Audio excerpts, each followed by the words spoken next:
And now it's time for Mob Talk Radio with your host, Jeff Canarsie. School's in, bitches.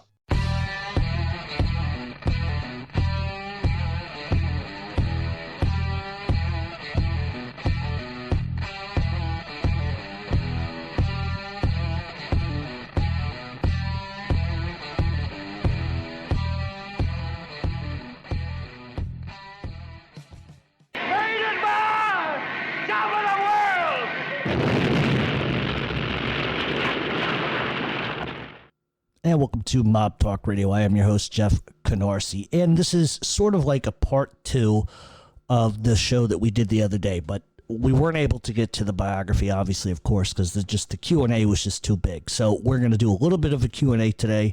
We're going to talk about John Montana, and if you didn't know who John Montana was, you can put him in the same leagues as a Murray Humphreys or a Frank Costello, and in fact, I think it's going to surprise a lot of people how powerful John Montana actually was. And a friend of mine sort of made a comment to me that I think resonates with what we're talking about today, and it's that a lot of people have never heard his name, and that's sort of indicative of who this guy was.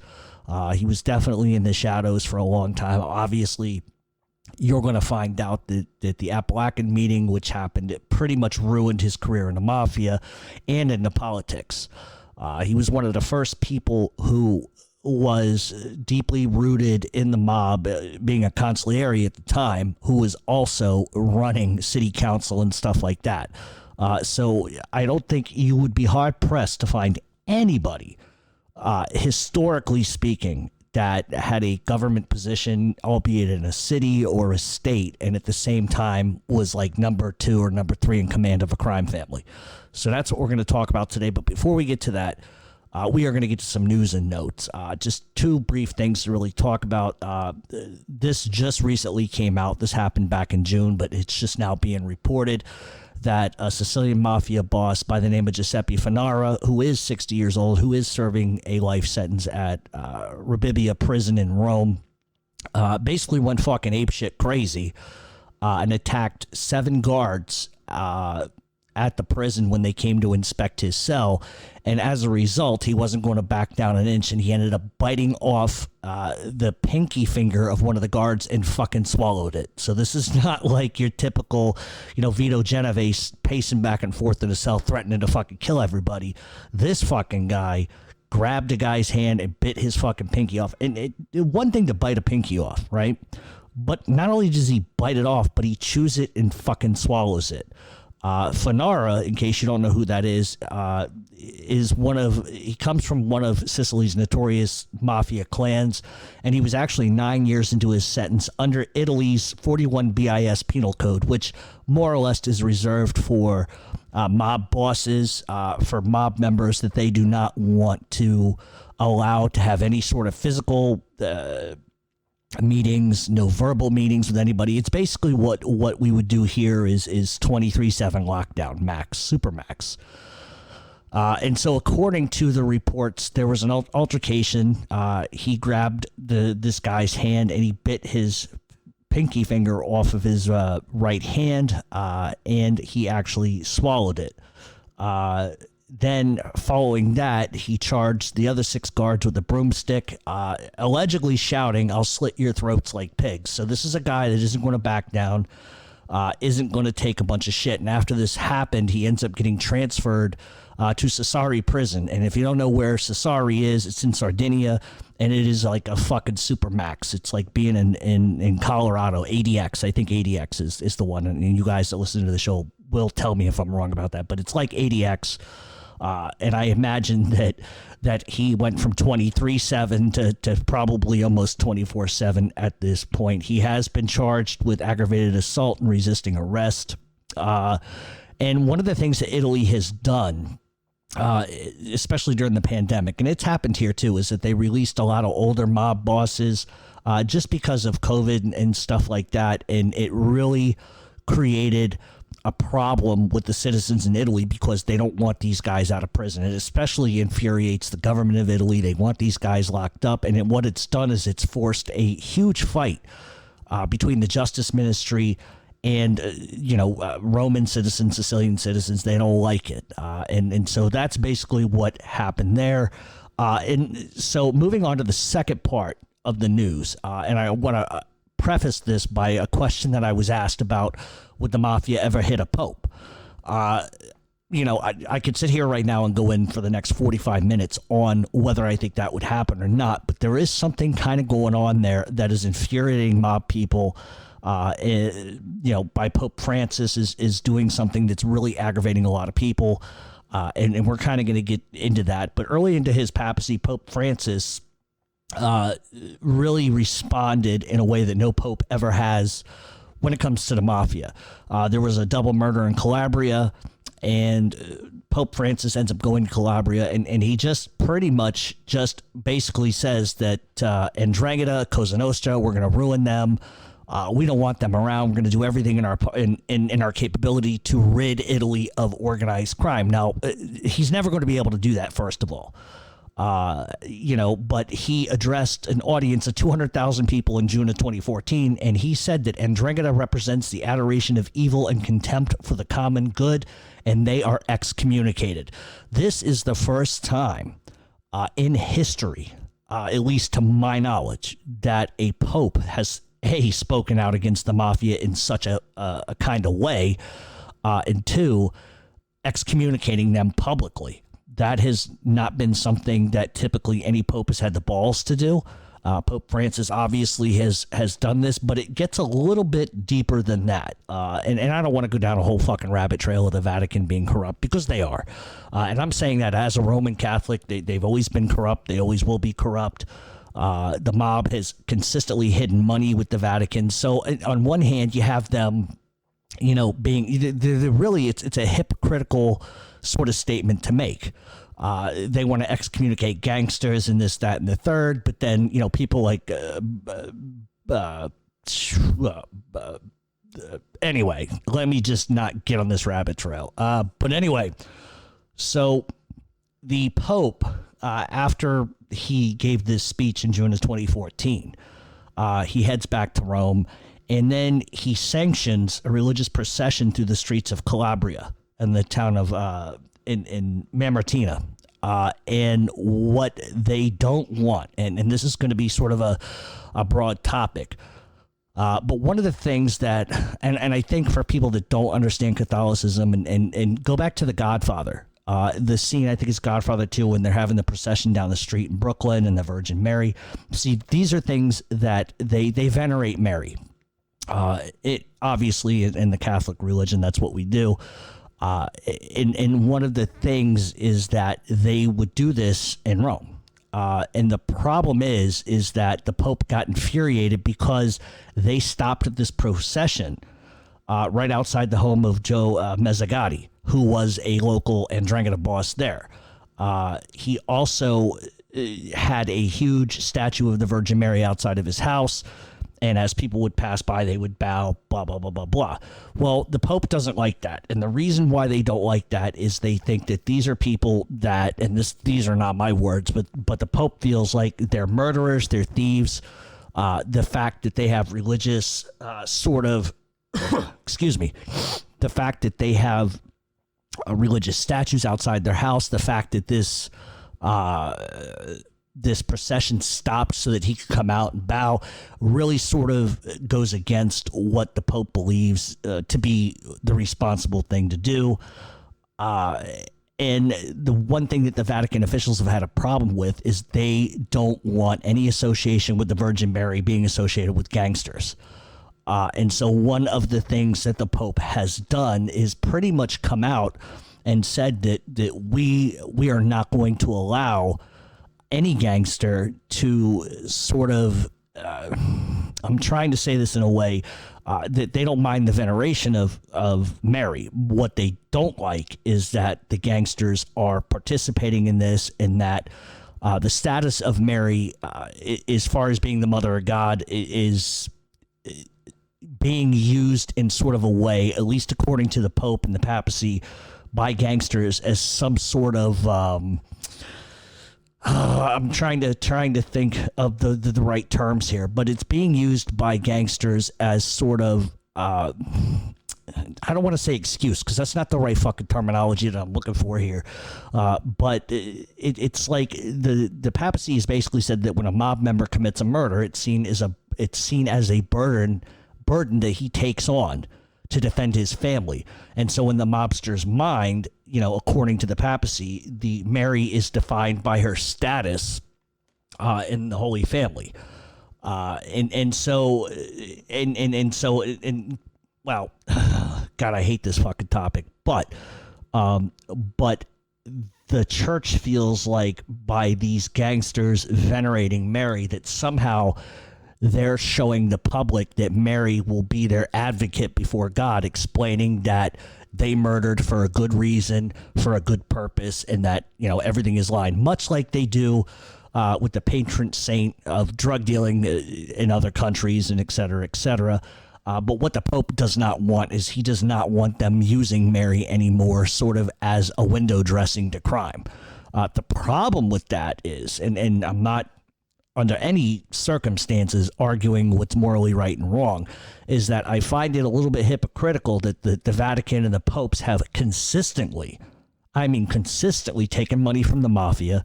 Priests have taken money from the mafia. There's been a lot of sort of stuff, at least with the Vatican Bank, that goes back to gangsters and stuff like that. And I just think that if we're going to attribute that to anything, especially in this country, is that usually when a gangster dies, the Catholic Church will, in most cases, refuse to give them a Catholic funeral because of the life that they led. I'm against that because I don't think that they can, under any, and I'm not trying to make this a religious thing, but I don't think they can speak for God, so to speak. And I don't think that in somebody's last 30 seconds of their life, you don't know whether they came to terms with what they did and asked forgiveness or not. And I think for them to even question that without that knowledge or that information, to ban somebody from having a religious funeral, to me is a little hypocritical. They have no problem protecting child molesters. Let's be honest about that. And so from that perspective, if you're going to repeatedly allow priests to touch kids, which they do, and then you continue to fucking bury it, which they've done for hundreds of years, then who's to say if when Vito Genovese died, he didn't say, you know what, God, I apologize. Everything I've done is a disaster. I should have led a better life. If they don't know that whether or not he did that, then how can they justifiably say that somebody doesn't deserve a Catholic funeral? If that's the case, then, priests or former popes like John Paul, who knew that there were kids being molested, helped bury it, and he did. That's the truth. Why was he given a funeral? Why did they make him a saint? So that's my argument is how can they sit there and turn around and say they don't want these processions going through certain parts of Italy where gangsters reside? How can they, do you follow what I'm saying? Is they're saying one thing, doing the opposite, and they do a lot of things that benefit the church. And listen, I'm not telling you I'm a good Catholic. I'm not. But I think that if you're going to be involved in a religion, I think at the same time you have to stand up for what's right. And until they come to terms with the things that they've done to children and other things, and they continue to bury it and they continue to make it a non-topic, and they want to write a big six-figure check to hope that it goes away, then until they do that, they really don't have a right telling anybody how to live, because it's like passing the fucking buck. And that's what they've done for a long time. And so from my perspective, not to get personal, I won't, funeral, wedding, I'll go. And once a year I do go. But the problem that I have with it is they say one thing, they do another. And I think that, at least from a standpoint of children, right? In any religion, doesn't have to be Catholic or whatever, but children are like the Lamb of God. They're the innocent. They're innocent, and yet they have allowed men to consistently rape and do other things to children. And what they do is they write a check. For a long time, Pope Benedict especially knew his brother was hiding child molestation case after child molestation case. They did not remove these priests or excommunicate them. And that's the other issue that I have with them excommunicating gangsters. Gangsters only kill each other. And I'm not justifying a murder, but what I'm saying to you is they won't excommunicate a fucking pedophile. But they will excommunicate a gangster. And that's the problem with the hypocrisy in this. Is that until you just come out and say, you know what, this church has done some horrible fucking things, we need to atone for that and make it right. You don't make it right by writing a check and hoping to God it goes away and then taking, Jimmy the Kid Diddler and putting him in church after church after church after church. And it's one thing that disgusts me about being Catholic is that I have a very hard time wrapping my mind around venerating anyone who knows this was going on, knew this was going on, and did nothing. That's the issue I had with Pope Benedict. He should have been put in jail for the rest of his life and executed for the shit he knew about and allowed to happen. But that's the problem with organized religion, I think, in a lot of different ways, is that they're allowed to get by, allowed to circumvent. And listen, if your checkbook is big, it goes away, right? But in this case, I think we just continue to see case after case after case. So the whole argument I'm making, and then I'm going to shut up about it, is that I still like my religion. I still, am a Roman Catholic. But I have issues with the way that they've handled things. And I think that when you try to bury something, instead of just coming out and saying, look, this is what's been going on, and every motherfucker that did this is getting executed and thrown in prison the rest of their life, until they do that, then it's never going to change. And this is why there's such a fucking stigma attached to Catholicism.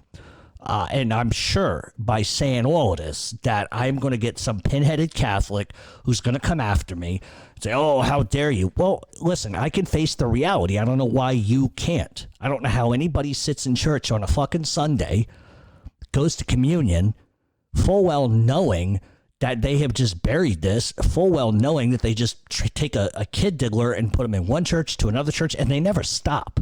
That's the thing. You cannot stop these people. You should just execute them. If you do that, you may not stop all of it, but you're going to stop some of it dead in its tracks. And so the whole point I'm making here is that who are they to excommunicate Joey Pipes? And yet they're not going to fucking excommunicate a kid diddler. That's the point. That's my point. So when it comes to terms of whether the mafia would ever whack a pope, you better believe if they could get away with it, if a pope really fucking set somebody off over in Italy, you better believe they would. If they could kill a governor, if they can kill government people, they can kill cops, they can kill a pope too. And listen, Pope Francis is doing whatever he feels morally obligated to do, but I think he's fighting a power, at least on this planet, that is stronger than God. And I hate to tell you that, but that's just the truth. And so from that standpoint, I understand where the Catholic Church is coming from. But when you take in their money, you sort of lose that voice. And that's my point. If they were totally, free of everything and never did nothing wrong, then that would be one thing. But that's simply not the case. So for all of those that are going to send me massive hate mail, because I'm going to get a lot of hate mail over this one, it's just how I feel about it.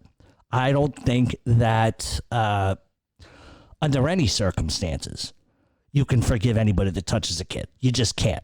And then when you got to look at the leadership, if you think the leadership doesn't know what the fuck is going on, you're out of your fucking mind. You're out of your mind. It's how they handle it. It's how they handle it. Now, if they come out tomorrow and they say every motherfucker that did this we're going to kill in a public square, I'd be all for it, and I would say good job. But as long as they continue to do this sort of cloak and dagger, let's just stick him in a convent so he can't do nothing, that doesn't fix the issue. That doesn't fix the issue. So there you go. All right, so we're going to take a break. And when we come back on Mob Talk Radio, we are going to get into the Q&A.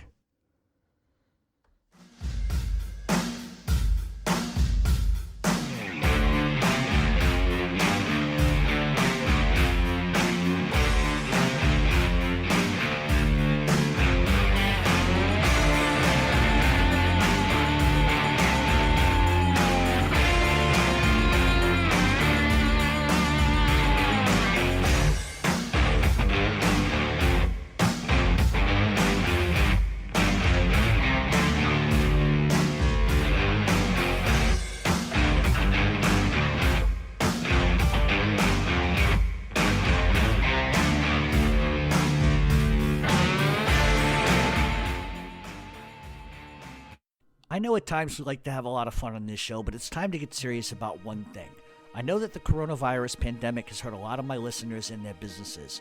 Restaurants have been ordered to close, gyms have been ordered to close, cigar lounges have been ordered to close, and even bars have been ordered to close. These are small businesses that don't always have the cash reserves to continue making their rent or mortgage payments. They can't even pay their vendors. My good friend Mike Kaysen of Kaysen & Kaysen is an experienced bankruptcy lawyer that is there to help you right now. Kaysen & Kaysen represents individuals and small businesses in complex bankruptcy proceedings in New York, New Jersey, Philadelphia, and Miami. Give Mike a call at 646-397-6226, and if you mention Mob Talk Radio, he's going to give you a free consultation. Once again, it's Mike Kaysen of Kaysen & Kaysen, 646-397-6226.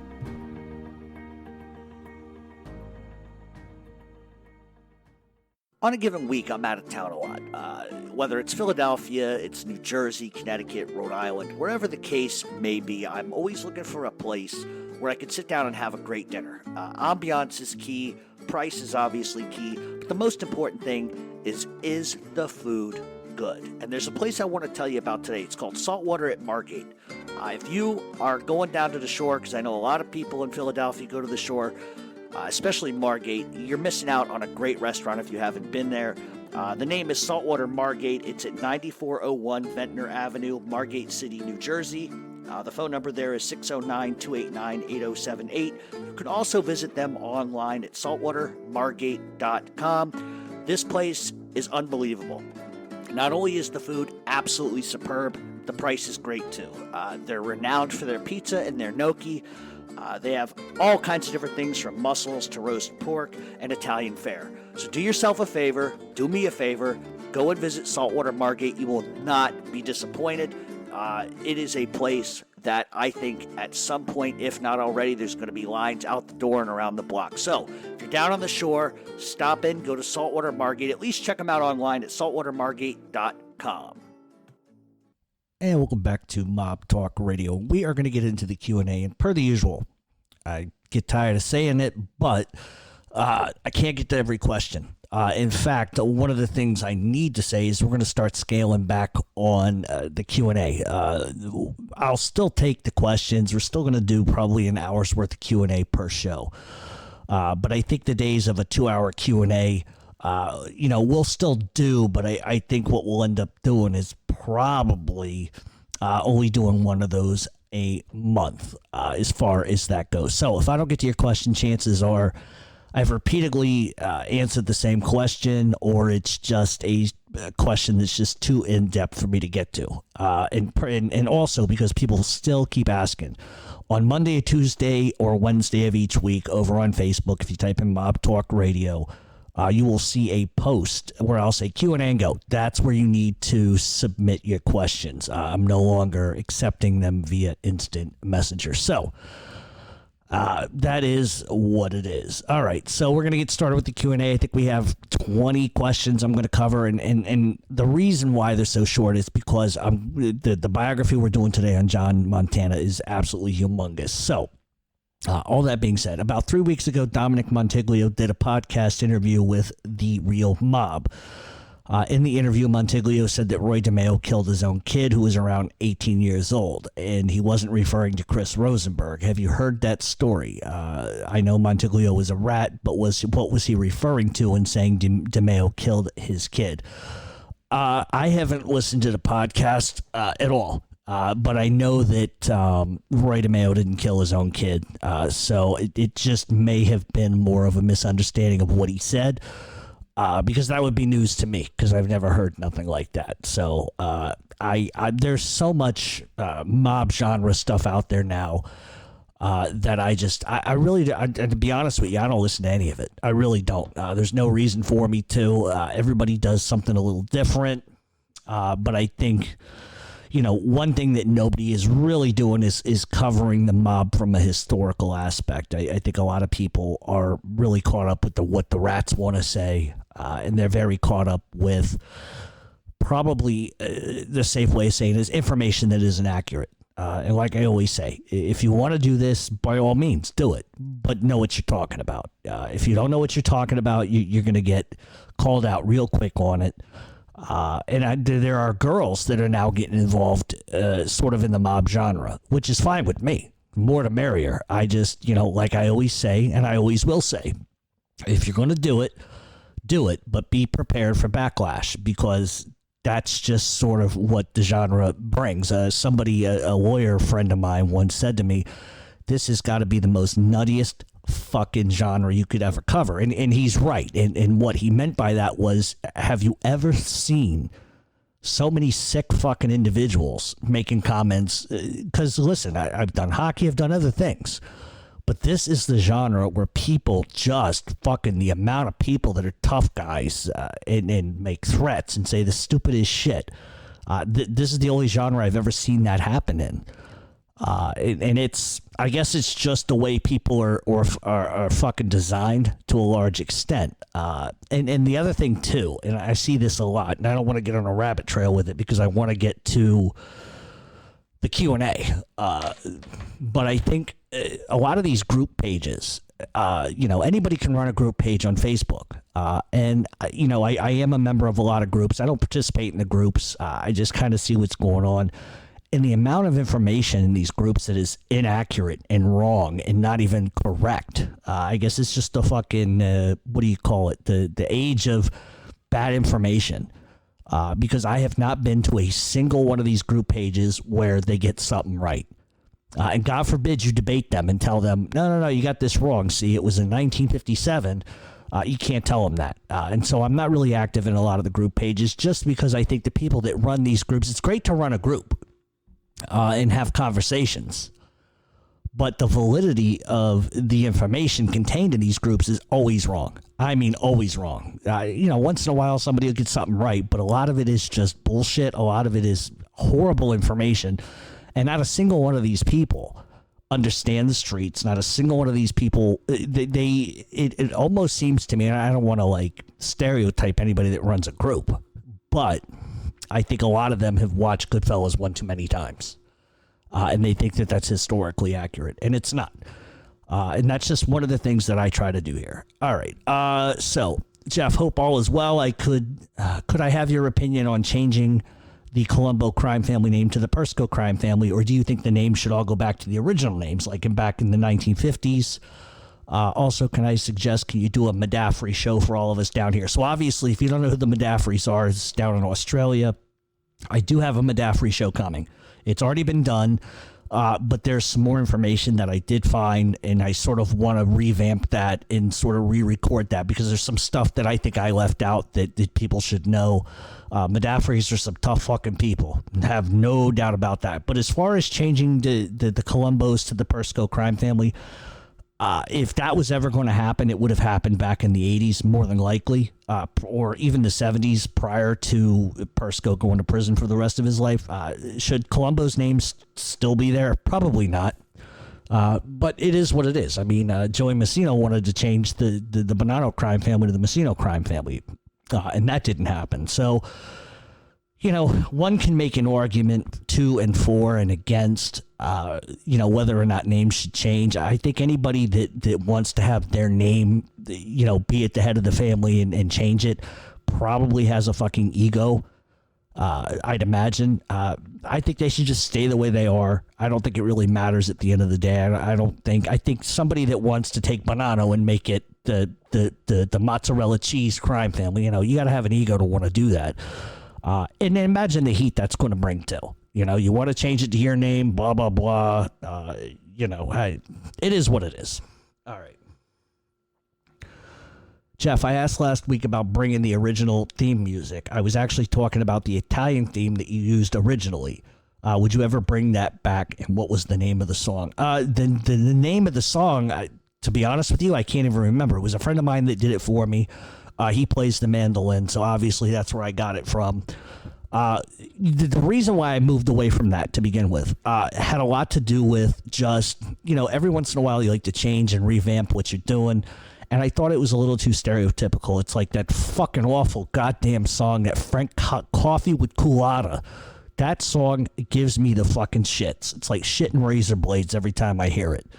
I think sometimes, you have to be a little different, have to come out of the box with some stuff. I used rap a couple different times.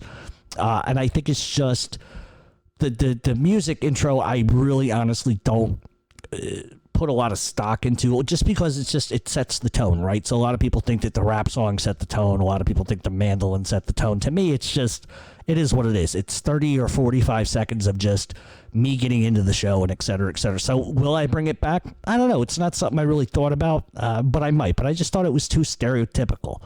It was just very stereotyped, and I think that sometimes you have to go with what the opposite is. That's it. I never really give it much thought. All right. Do you have any knowledge on Roy DeMeo's son? I read the books, and apparently he and his sisters were set up pretty good financially if Roy passed away. Curious how things went after his death. Things didn't go well for Albert DeMeo. If you read his book, you obviously understand that Joey Testa and Anthony Center went after him. And the reason why they did was because they wanted DeMeo's book. And what DeMeo's book was his bookmaking book. DeMeo had a lot of money. First of all, DeMeo was a huge loan shark. So he had probably six figures out on the streets. Then he's, that's his Shylock book. And then he's got this gambling book. And there was a lot of money to take. And I think that when Anthony Center and Joey Testa realized that DeMeo's gone, there's a lot of money left on the street. So naturally, they're going to try and collect it. And that's exactly what they tried to do. In fact, I believe they ran him off the fucking road on an interstate down an embankment. And the car went down the embankment. So they tried to kill him just to get that book. And so did his life go well after that? Well, I'm sure after that incident it did, because eventually, Anthony Center and Joey Testa go away for the rest of their lives. And that's another thing. I've seen a lot of people keep saying they're going to get out on parole. They're never going to get out on parole. They're done. They're never getting out. And so, as far as Albert goes, I don't know Albert. Never met Albert. But what I can tell you is that I think, that book, and if you haven't read the book, it's called For the Sins of My Father by Albert DeMeo, and it's about Roy DeMeo's life. And I think that, we can talk like all the victims that Roy DeMeo had, but really perhaps one of the biggest victims of Roy DeMeo's was his own son. And so as far as Albert's doing, I couldn't tell you. I don't talk to the guy. I don't even know him. But were they set up financially? Yeah, I'm sure they were. I mean, if guys are smart and they bury the money, then that is what it is. Like, I'll give you an example. Like, anybody that tells me that Meyer Lansky died was bankrupt is bullshit. When he died, he had no money. That's bullshit. He had a lot of fucking money. He took a big hit, obviously, when the Cuba shit happened. Like, he lost something like $80 million when that happened. But anybody that tells me that John Gotti had no money when he died is full of shit, because he did. Anybody that tells me Meyer Lansky didn't have money, come on. These guys know how to bury money. They know how to move money around. So do these guys set up their kids? Absolutely. That's the whole point, is that, they're willing to pay for their crimes. They're willing to do the time to set their families up for generations. And that was sort of goes back to what we talked about in the last show about when guys came over to this country with nothing, and they had, very few options. They had a lot of kids to take care of. And so they justified, listen, I'm going to do X, Y, and Z, and nobody's ever going to have to go through the struggle I did. So there you go. All right. It's Halloween time. You go to a haunted house. You go inside and see the ghosts of Nicky Scarfo, Ron Previty, and Mad Sam DiStefano. The house won't let you leave unless you take one ghost to be with you for the rest of your life. Who would it be? Wow. Wait, and those are the choices? I get Nicky Scarfo, Ron Previty, and Mad Sam. Those are some interesting fucking choices. But to be honest with you, I'd probably take Nicky Scarfo because, Ron Previty would eat way too much, and I don't want to pay for his fucking food bill. Mad Sam was probably way too schizophrenic for me, and he would probably ice pick Goofy's balls if I took him to Disney. And at least with Nicky Scarfo, I'll get good seating at a diner. So there you go. It's a goofy fucking question. It's funny, though. All right. I don't know if you believe in ghosts, but do you think these old mob hangouts and social clubs are haunted? So do I believe in ghosts? Listen, yeah, sure, of course. I mean, anybody that's foolish enough to believe There are things in this world that we don't understand.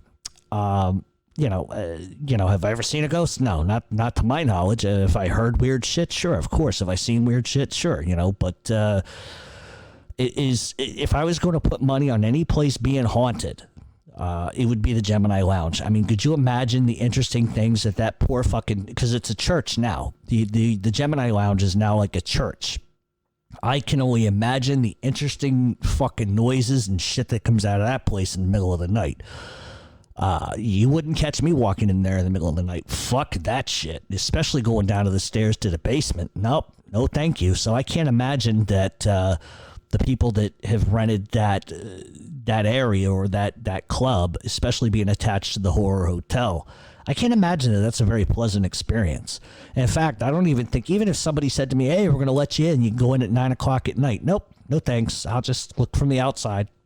Sometimes you just should know better than to fuck with shit like that. That's just, but I'd imagine of all the places, that's got to be the one of the places that's a little fucking nutty. All right, I read that Carmine Galante was so scary that with 200 Crips and Bloods waiting for the phone in jail, he just walked to the front of the line and they did fucking nothing. Doubt this story? What do you think? No, I wouldn't doubt it, but I also, Carmine Galante carried himself a certain kind of way. Do I think it's totally true? Probably not totally true. I don't know if, and I'm going to be honest with you too, is that, Carmine Galante being who he was, you're talking 200 other guys. And listen, prison back in those days versus the way it is today are two different things. I don't think today that would happen. I think if he even tried to fucking cut in line, they'd probably stab him up. That would be the end of him. But back in the older days, perhaps. But with 200 people waiting in line, he goes, hey, you motherfucker, my turn. And he just cuts in front of everybody. I don't know how accurate that is. Could I imagine that may be the case? Sure, absolutely not, or absolutely. But I don't know. 200 Crips. First of all, 200 Crips and Blood standing in the same line. I don't see that fucking happening either. I'll be really honest with you. But could it have happened? Sure. Do I think it did? Probably not the way that it's been explained. All right. Any news on Jimmy Coonan getting released? He is eligible for parole real soon. No, he's never getting out. He's doing life in prison. This is one thing that I get a lot. People think Anthony Center's getting out. They think Jimmy Coonan's getting out. The other day, somebody said, when is Jimmy Burke getting? Jimmy Burke is dead. A lot of people ask me that. Listen, Anthony Center's not getting out. Gas Pipe Casso's not getting out. Jimmy Coonan's not getting out. There's a lot of guys that are never getting out. Jimmy Coonan's never going to step outside of a prison ever in his life. So if you ever have any questions revolving around that, there's a simple thing you can do. Go to Google, type in Federal Bureau of Prisons inmates, and you can type in their first name, their last name, whether they're white, black, Chinese, or whatever the fuck, and whether they're male or female, and it's going to tell you the release date, or whether or not they're getting released or not. So if it says life, like Fort Devens, life, ADX, life, like those are things that can save you a lot of time from asking me. It's very simple. Just type in BOP inmates, BOP inmate roster, and it'll tell you where they're doing time, where they're in prison, when their exit date is, when they went in. A lot of information that you can't actually get out there for free. So there's that. All right, was the rat Kenji Gallo even really connected to the mob, or was his story one big fabrication like so many other rats with 5 minutes of fame? Okay, so listen, here's the thing about Kenji Gallo. So he was connected with the mafia, but once again, this is another guy whose figment of his own imagination has spun tales for years. I don't believe anything he says. I know a lot of people that I have talked to that knew him said he was a tough guy, but he wasn't an elevated gangster like these guys pretend. And that sort of brings I'm going to end up on a fucking rabbit trail on this one. I already fucking know it. Here's the thing. And this is what I want to say about all these guys. All right. And this is not like pointed in one direction or another. It's just common sense. Okay. First of all, guys like Tommy Patera, who's not a rat, we all know what Tommy's done with his life. We all know Tommy was a tough guy. He was somebody you didn't want to fuck with. Okay. So that is a symbol of a guy who you know was in the streets. You know he did a lot of shit to people, and he is where he is for a reason, right? Whether or not we can justify that, I don't really know if we can. But the thing with these guys that are on YouTube and podcasting and all of this nonsense is, first of all, I don't get it. Okay. And that I understand the difference between me and a lot of people is I understand why people like to listen to them. That is the closest to the mafia they're ever going to get in their life. And so they like to live vicariously through watching Goodfellas and talking to a fucking gangster online. I get it. The thing is, these guys are not who they want you to believe they are. Were all of them in the streets? Absolutely, 100% at one time or another. And you know I don't want to give them credit, but at one time or another, the majority of these guys were in the streets. They were associates of the mob. They were in the mafia. So at some point in their life, they lived that lifestyle. The problem is they inflate how big they were. There's two or three that I could talk about for an hour, but I'm not going to do it. But the point is that they would have you believe that they were millionaires, which isn't true. They would have you believe they killed 40, 50 people. That's not fucking true. They would have you believe they were bosses. That's not fucking true. And so the disconnect that I see between reality and fiction is people eat up what they fucking say because they're too fucking lazy to just look shit up. And that's the point. If you're unwilling, and this is sort of a mission statement, if I was ever going to have one, if you are going to be unwilling to take 5 minutes out of your fucking time to look up the shit they're saying and not call them on it, then you got no business having a fucking argument on one of their little fucking videos defending them. Because that's the truth. You cannot, first of all, you cannot defend what they did anyway. And the excuses that I see get made for them, and this is why they're able to do what they're doing. Because people that have no common sense, no intelligence, no street credibility, and no standards will argue for them that, well, you know, this one had no choice. They were going to do this to him. What was he supposed to do? Well, you just don't tell. And the point I'm trying to make to you is you could argue with me from now until fucking St. Swithin's Day about what the moral obligation is. And I say this all the time, and I use the robbing the bank reference. You cannot, under any circumstances, get any leeway with me if you agree to participate in something. The money's great, the pussy's great, the houses are great, you know, and the list goes on and on and on of the accolades that you get from being a tough guy. But the real tough guy is the guy that full well knows what he's getting involved in, accepts his responsibilities, accepts the punishment that's coming to him. You think Tony Salerno was fucking soft? He went to jail for 100 fucking years. Because the government alleged he was the boss of a crime family, which he wasn't at the time, and we've talked about that before. This is a guy who made millions and millions and millions and millions and millions and millions of dollars. He could have just as easily said, you know what, I don't want to go to jail. I'm fucking 70-some fucking years old. I'm just going to go ahead and rat everybody out, take all my money. My family will never have to work again. Nah, fuck them. I only got 10 years left in my life anyway. Who cares? But he didn't. He spit in the government's face, told them to go fuck themselves, and took a pinch like a man. And so when I see people on these group pages and on these YouTube comments defending their actions, it's repulsive to me. Oh, he was a real tough guy in the streets. No, he wasn't. He was a bitch because he told on everybody. He told on everybody. This one told on everybody. Then there's one who was never even really a big guy in the streets to begin with. I'm not going to tell you who I'm talking about. It's not who you probably are going to think I'm talking about. It's somebody else. But this guy was a fucking nickel and dime shitheel, a fucking B&E guy, nothing more, nothing less. Wasn't a fucking tough guy, wasn't a fucking gangster. And the minute that everybody started getting pinched, he couldn't talk quick enough. And you have to ask yourself, why is his minute sealed? And if you don't know what I'm talking about, when you can't get somebody's fucking trial minutes and shit like that, and the information means they're still fucking ratting. And I'm going to tell you another thing that is not a well-kept secret.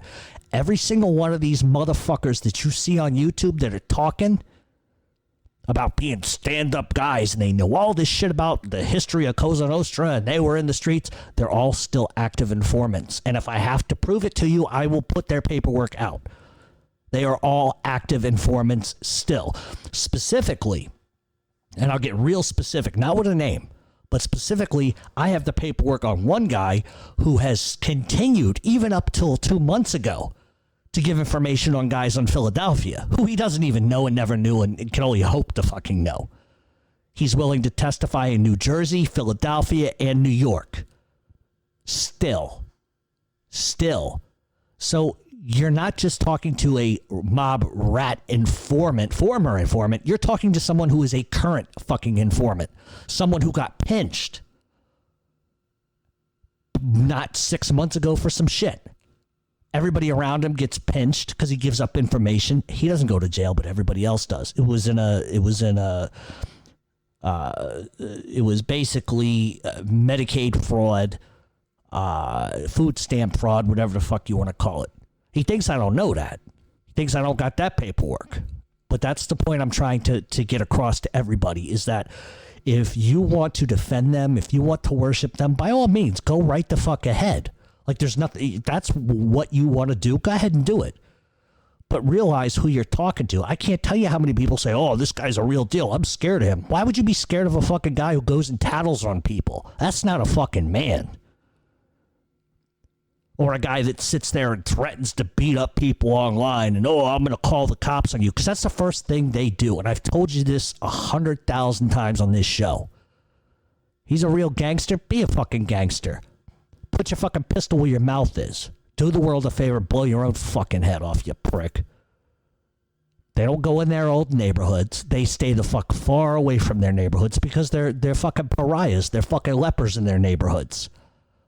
So all of these fairy tales they want to tell you, yeah, I was in my old neighborhood last week. Bullshit. Fuck you, jerk off, cum stain, whatever the fuck.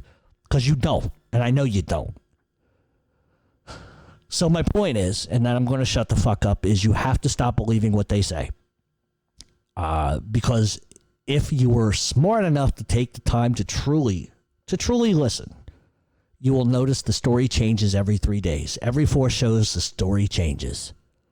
Michael Francis, same fucking thing with that shitbag. His story changes every fucking week. And listen, if they're going to make money lying and doing all that kind of shit and people are going to pay them, okay, I get it. Hey, listen, let them make money. I don't give a shit. But guess what? There's a difference between taking a little fucking $5 here from somebody, $5 from here, and then waking up in the morning and actually having to look yourself in the fucking face. And they're cowards. And I'll tell each and every one of them to their fucking face they're cowards. I've done it before, and I will continue to do it. And anybody listening that doesn't think I will or I haven't doesn't know me very well. And I have already said, if they want to fucking debate somebody who's going to call them on their bullshit, I'm your guy. But they're never going to do that because they don't want to get called under the carpet. Because how they react every fucking time is, oh, you're saying that I'm lying, and then you provide proof that they're lying. Then the first thing they do is they go on the silent whisper campaign. They call your family. They threaten them. They threaten your friends. Then the minute you say one word to them, oh, I'm handing over the information to my handler. I'm running to the fucking feds. So somebody explain to me how they're a tough guy. I can understand if there's a situation where Joey Massino suddenly comes out of the fucking swamp he's hiding in, which is down in Florida from what I understand. Or J.R. Rubio, that little fucking pissant twerp who's still living up here in New York. I could understand if somebody related to their case, somebody in the streets threatens them. Listen, they're going to run to the cops. But when it's just somebody fucking online, they're that fearful of somebody they don't even fucking know, how does that make them tough? So all I'm asking you to do, call them out on their bullshit. And you'll see the reaction. And in fact, if you were even doubting anything that I fucking say right now, go to any of these fucking little podcasts, look at the comments, and see what happens when one person fucking questions them. Watch the reaction. It's ridiculous. It's ridiculous. Fuck them and everybody like them. All right, with the power swing of the Cosa Nostra in New England, clearly back in Boston, Does this cause any beef with the Rhode Island faction, or do they work well together? They're in the same crime family. Historically, the base of operations has gone from Federal Hill back to Boston, Federal Hill back to Boston. Same crime family. Same crime family. All right, did word ever get out to Paul Castellano's crew or any of the other families that he had a hydraulic prick?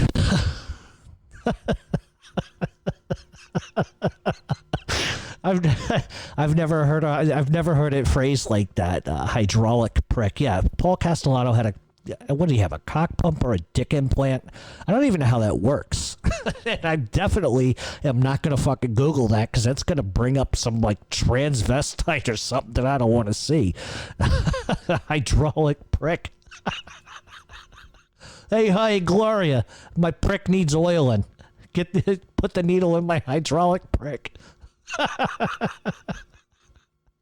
Yeah, pretty much everybody knew. Just like everybody knew he was banging Gloria Olarte, who was his Hispanic maid, who also probably got him pinched.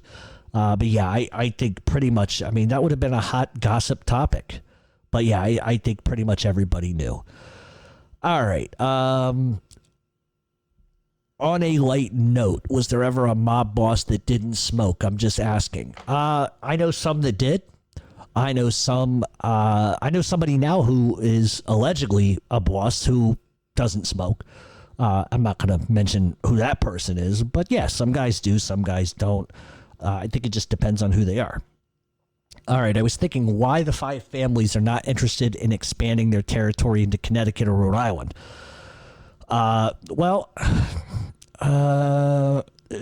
So Ray Patriarca is the one who actually drew up the territory with the Genovese crime family. And Rhode Island's always been the Patriarchas. It's always going to be. Ray Patriarca didn't even want any other crime families in New England, for that matter, and he's the one that had to okay that. But the territory dividing line between the New York families and the Patriarchas would have been the Connecticut River. So everything from the Connecticut River up would have been Patriarcha. From the Connecticut River down would have been other crime families. And basically the Patriarchas would control organized crime in Worcester, where the Genovese captain Carlo Mastrotorto reigned as boss for over almost half a century.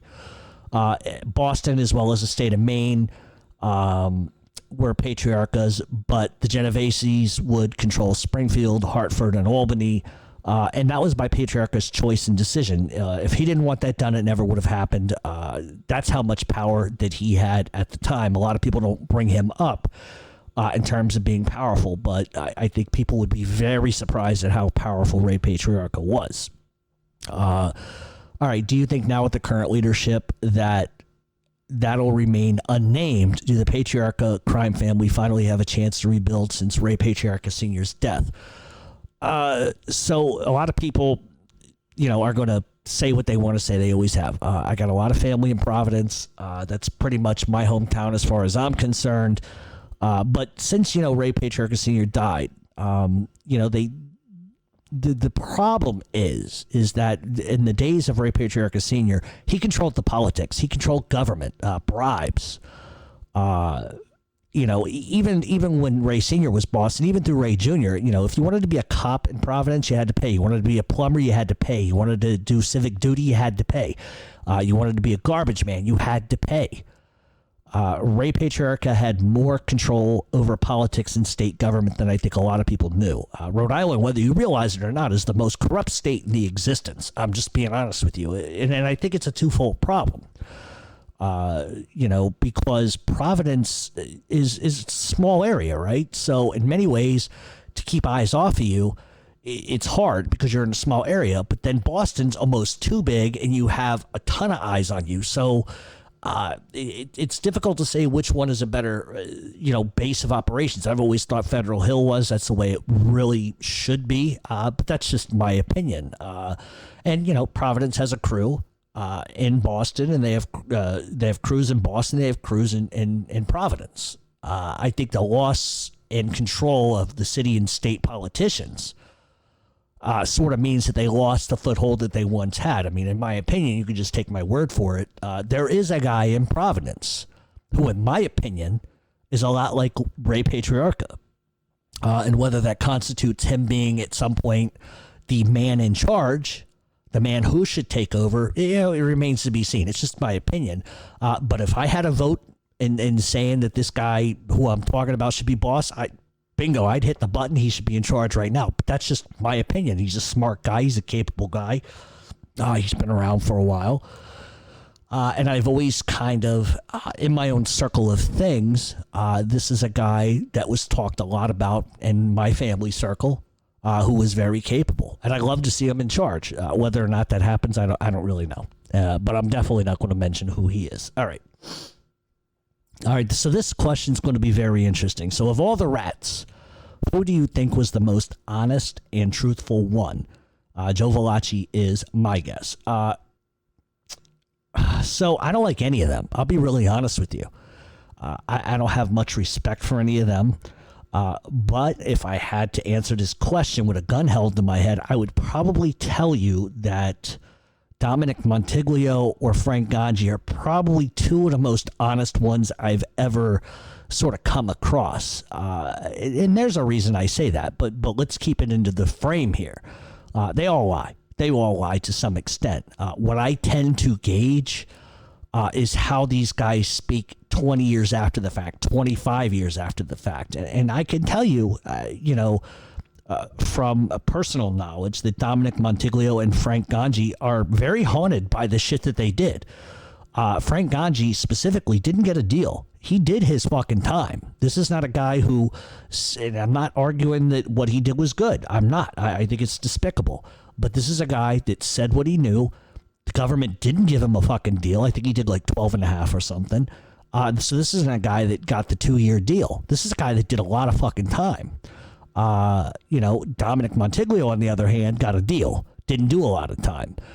And so I think there's a big difference between the two of them there. But I think that how I sort of gauge this is one thing you're never going to hear, especially from these dipshits that are now, talking a lot online and social media, is you will never hear them refer to themselves as rats.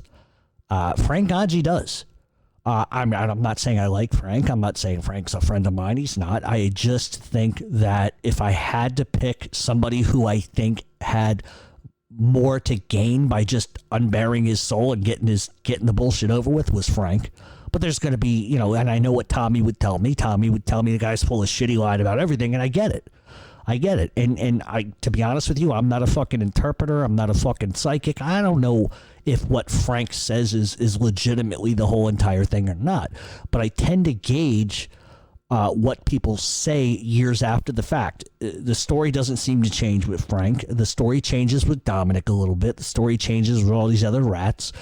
And also, I have a tendency of looking at how out are they? Are these guys writing books? Are these guys that are writing books are looking to profit off of crimes? Those are the guys I trust the least. So Frank hasn't really done any of that. So I'm not. People are going to take what I just said and spin it in another direction. Is Frank a piece of shit for doing what he did? Absolutely. He's a rat. That's okay.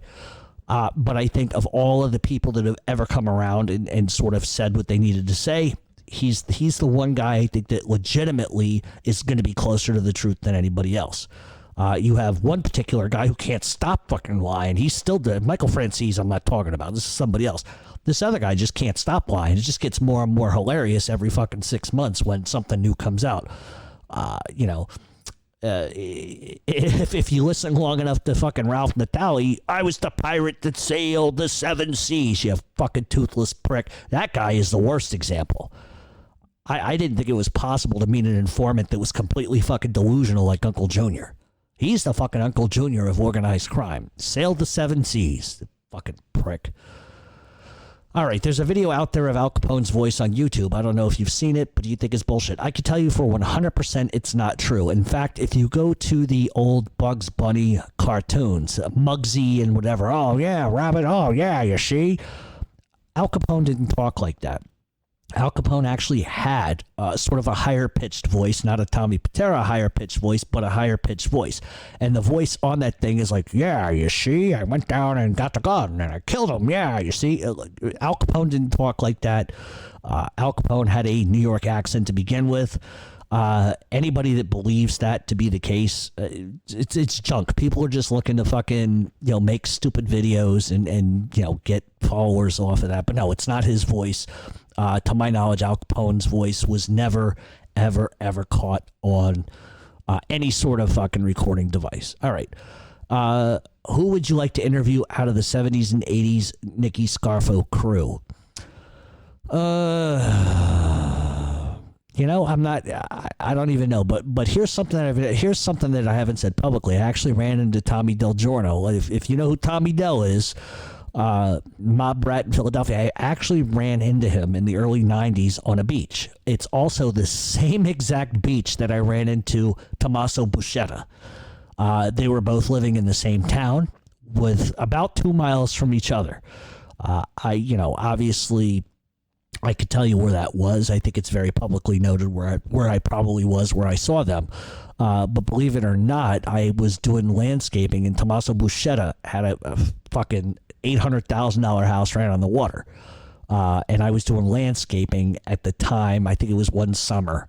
And everybody knew who he was. I mean, they just knew him as Tommy, but the thing is that his secret as far as being who he was, really not a lot of people knew, but people did know. So, but yeah, I worked at Tommaso Buscetta's house. I didn't know who he was at the time. I just knew him as Tommy.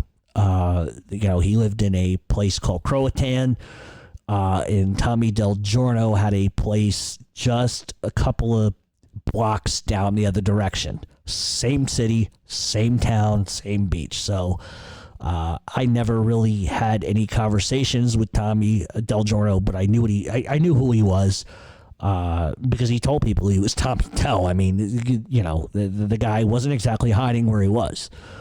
But that's a story probably for another day. I don't think there's really anybody I'd want to interview, to be honest with you.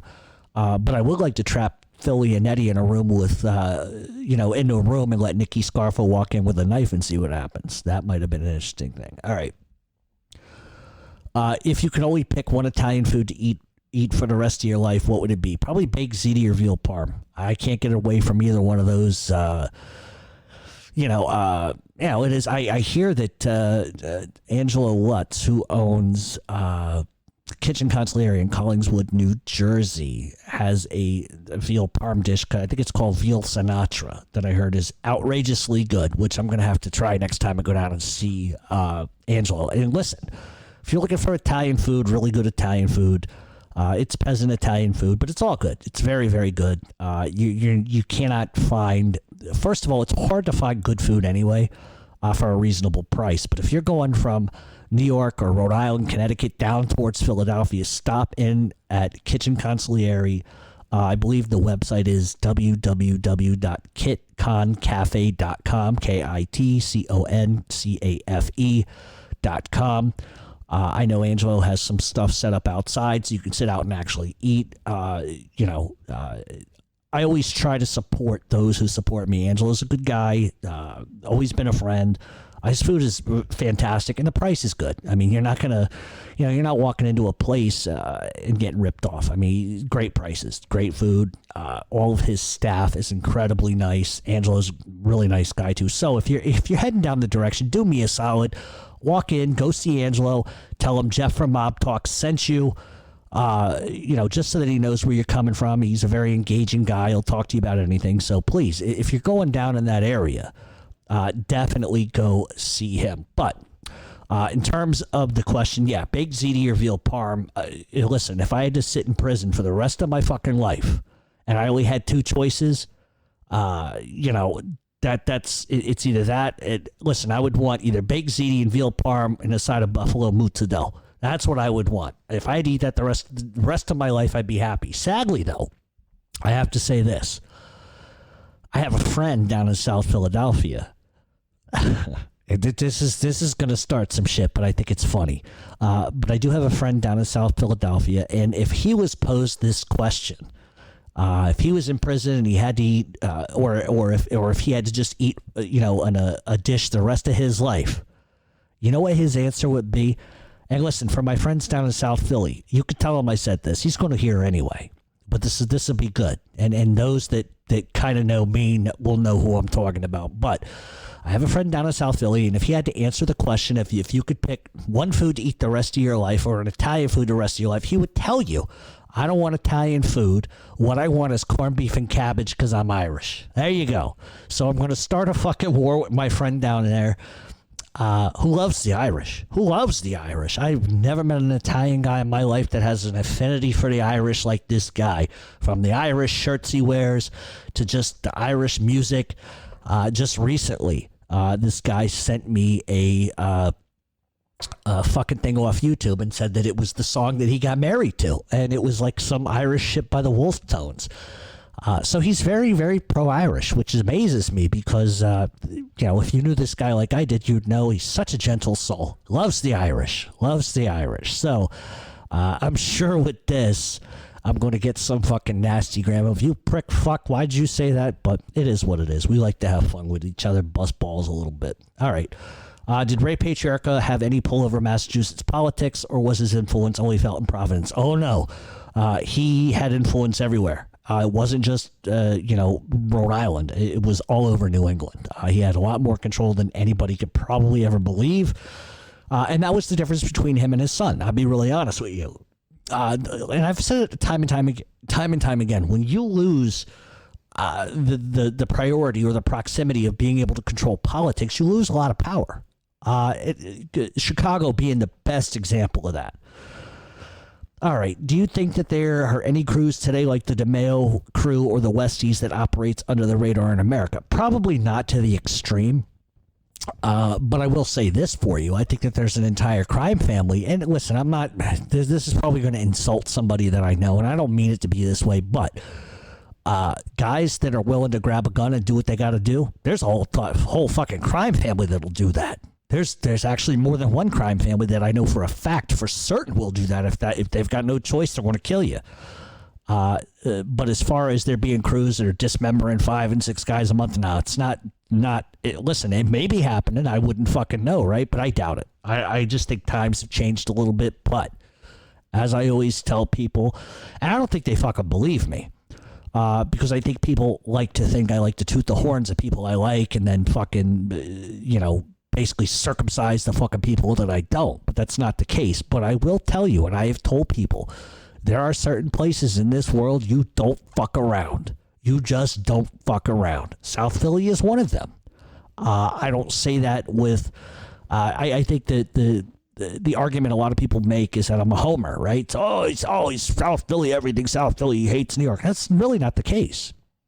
I just think that one of the attributes that I find about South Philly, which I've always thought about South Philly, and that goes back 20 fucking years, 25 years really, is that my thought process, who I am, how I choose to live, what I believe in, closely aligns with the general consensus of South Philly than it does anywhere else. I still have Providence, but Providence ain't South Philly. New York ain't South Philly. They're two different fucking entities, two different fucking bunch of people. But like I tell people, don't fuck around there. A lot of people think that, they can just go willy-nilly and insult and do whatever the fuck they want and nothing's going to happen to them. And sure, nothing may happen today, tomorrow, Tuesday, Wednesday, Thursday, Friday, whatever the fuck, but eventually it will. That's not a place you fuck around. As long as you treat people with fucking respect that they deserve, and you're honest, and you don't cause no waves, you're never going to have a problem. But if you're a big mouth, and you want to go down there and run your fucking big mouth, then, you're going to have a problem. And that's just the truth. May not be today or tomorrow, but eventually it will.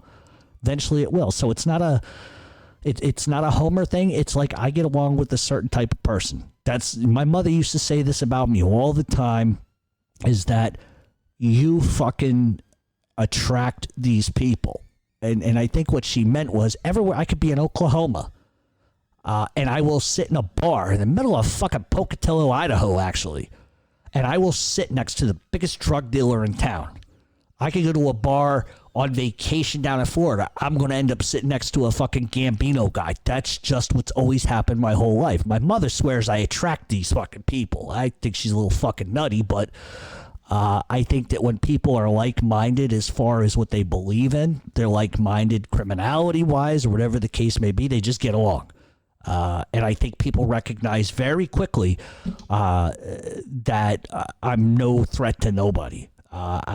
Listen, the amount of shit that I've heard, and I'll be honest with you, and this is more than I admit to, but the amount of shit that I've heard come from people's mouths about murder, mayhem, and et cetera, wherever I am.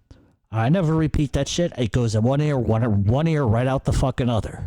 Unless it's something that is about a friend of mine. If it's something about a friend of mine and I think it's out of line, I'm going to say something right then and there and handle it, or I'm going to let them know what's being said. Because everybody, like they always tell you got to tell me these things. People tell me this all the time. You got to tell me. Why'd you wait to tell me? Because I don't like to start drama. I don't want to put myself and interject in a fucking beef or a problem, but I do to protect my friends. And that's the reality of it. So, all right. So, how did Murray Humphreys compare to Frank Costello in terms of political power? Listen, Murray Humphreys was no fucking joke either. And that's probably next to John Montana, probably the only other guy who had just as much power and political connections that Costello had, if not even more. It would have been Murray Humphreys. And I think if there was somebody that was more powerful than both of them, it's going to be John Montana, who we're going to talk about here shortly. All right, why didn't the commission whack Vito Genovese after the failed whacking of Frank Costello? This is a question I do get a lot. Frankly, I don't know. I think that probably would have been the right way to go, but I think obviously at that point, I think Luciano would pretty much been sort of shelved. Frank Costello it just would have created a war, and it would have created a lot of fucking problems. And I also think that a lot of the reasons why it didn't was because when Costello got shot by Vinny the Chin, that was huge news. It was such a fucked up hit. It was very visible by not only the press, but the police. There's really, what do you do at that point? I already fucked the hit up. Let's just hope that nobody gets pinched. The last thing they're going to want to do is fucking kill the guy then, because first of all, now you have people looking at the situation between Costello. Somebody shot at him. The cops didn't necessarily know what it was about. Then next thing you know, Vito Genovese gets whacked. Do you understand the kind of heat that's going to bring? So that I would argue with you that it likely was just the fucking heat that it would bring, and that's why they just fucking, listen, nobody got killed, let's just end this shit. That's the way I sort of see it. All right, is it true that Jimmy Burke was going to kill Henry Hill's entire family? Hill claims that he flipped because the mob was going to kill his family. If it was just his life at risk, he wouldn't have flipped. Is this true? Now, Henry Hill, first of all, was a junkie, a rat, a drunken, a lying sack of shit, piece of fucking rat excrement fuck. Not only was he not very big in the mafia like he pretended to be his whole entire fucking life, but let me tell you something about Jimmy Burke. Jimmy Burke was not about to kill his wife, not about to kill his kids. That's not how Jimmy Burke ran his life. That's not even how Paul Vario ran his life. They never would have attacked his family. First of all, it's against the rules. Would they have made a threat? Yeah, sure, probably. But that's not why Henry Hill ratted. Henry Hill ratted because he didn't want to go to prison. He was terrified of Jimmy Burke and Paul Vario. That's the God's honest truth. The mafia does not go after family members whatsoever. Now, the mob over in Italy, that's a different story. They sort of live their lives by a different sort of code. Over here, they don't do that. It's just not how they do things. Now, one can make an argument about John Vesey's brother getting clipped. And so, yes, in that certain case, they went after John Vesey's brother to try to put Vesey on the spot, saying, all right, you want to talk, your brother's going to get killed. They kill him, and they thought that he wouldn't talk as a result, but he ends up doing it anyway. And so that sort of kicks, that statement in the ass if they won't kill a family member, but this is a different sort of situation. Jimmy Burke under no circumstances was going to touch Henry Hill's kids. That excuse is very convenient for Henry Hill to make. Very convenient for him to make. But no, to my knowledge, that's absolutely not fucking true. All right, Jeff, about 20 years ago, I lived in South Philly by 13th and Moyamensing. There used to be a bar called Charlie Bear's. I believe it's now called Quattro Bar and Grill under new ownership. When it was Charlie Bear's, was it a mob hangout? What I can tell you is, from what I understand, yes, there were some mob guys that hung out there at times. Whether or not that was it a mob enclave? No, I don't think so. And I do spend a lot of time in that sort of specific area at times. And so, yeah, is there an element? Sure, there's an element. But let me tell you something. A lot of people say a lot of things. I've never felt more safe in my life than being off 13th Street. I've never had a problem down there. Never. And I never will either. But yeah, the past is the past down there, especially off 13th and Moyamensing. But it is what it is. You know, I mean, a lot of places, South Philly is an enclave. Like, I don't think people understand. If you ever wanted to walk into a time warp, South Philadelphia is it. It's like being in 1964 all over again. It's an interesting dichotomy of people. Nobody talks. You know, you come into the neighborhood, nobody knows who you are. You know, they notice very quickly. And one of the things South Philly has always been good at is they talk to each other. And I don't mean like in a rat kind of way. What I mean is, you start coming around the neighborhood, guys are going to start asking who you were. And I'll give you a little story, okay? And I got to be careful about how specific I am with this. But so here's the thing. I was in South Philly, going to a couple different places like I usually do, right? And I had talked to somebody I knew who I'm not going to mention, and he said, you know, why don't you go over here, because a friend of mine, you know, runs the place, whatever, you'll be fine. And so I said, all right, not a problem. So I walk in, you could have heard a fucking pin drop, and here's why. First of all, none of them that were standing in there knew who the fuck I was, and they were very leery of any outsiders coming into this place. And so I came in, and someone approached me and was just kind of like, hey, who are you? And I'm like, oh, I'm blah, blah, blah. I'm Jeff, you know, whatever. Oh, yeah, why'd you come in here of all places? So right away, they got you on your heels. They want to know who you are because they don't trust outsiders. So I pulled him aside and said, listen, I'm friends with such and such. And he said, really? And I said, yeah. And he just kind of looked at me like he wanted to go check it out. So I you know, mutually kind of understand where this is going. I said, well, I'm going to run across the street. You guys don't have food. I'm going to run across the street. So I ran across the street to a place, had a beer over there, came out, came back in, and the next thing I know, there's pizza on the bar. There's all kinds of food. Oh, no. You come eat food with us. Because apparently he checked, or at least he asked somebody who asked somebody. And ever since that day, when I go in there, I'm treated like family. That's just how it is. And so when I explained to you that South Philly's throwback, like in New York, that doesn't really happen these days, unless you try to go into a social club or something. But that's the way it was, is that they were unsure. If they don't know who you are in South Philadelphia and you try to walk into a place, you're not going to be greeted with smiles. You're going to be greeted with, who the fuck are you? And so that's the way it began. And thankfully, I was friends with somebody who didn't need to vouch for me, just said, hey, he's a good guy, he's a friend of mine. So, you know, we were fine there. But ever since then, it's been great. But that's just the way that Philadelphia operates. And to be honest with you, I kind of like it that way. And so now it's to the point where if I'm in there and somebody walks in and a matter of fact, I'll even tell you this. There was an issue, not an issue, but there was a point where I was sitting in this place, and somebody walked in, and I looked, never seen this person in my life, and somebody there said to me, hey, do me a favor, watch that person very close, because they don't know who they are. So they didn't know if it was a cop or whether it was just some piece of shit. But I sat towards the back end and just watched this person all fucking night. And so that's the way things should be. It should be insulated. So that's why I say Philly is old school. All right, last question. Is the Irish Mafia still in New York City? Yeah, the Westies is still here. They're still active, still running. They're not what they once were, but they are still active. All right, so all that being said, we are going to take a break. And when we come back, we are going to get into the biography of Giovanni John Montana. So stay tuned on Mob Talk Radio.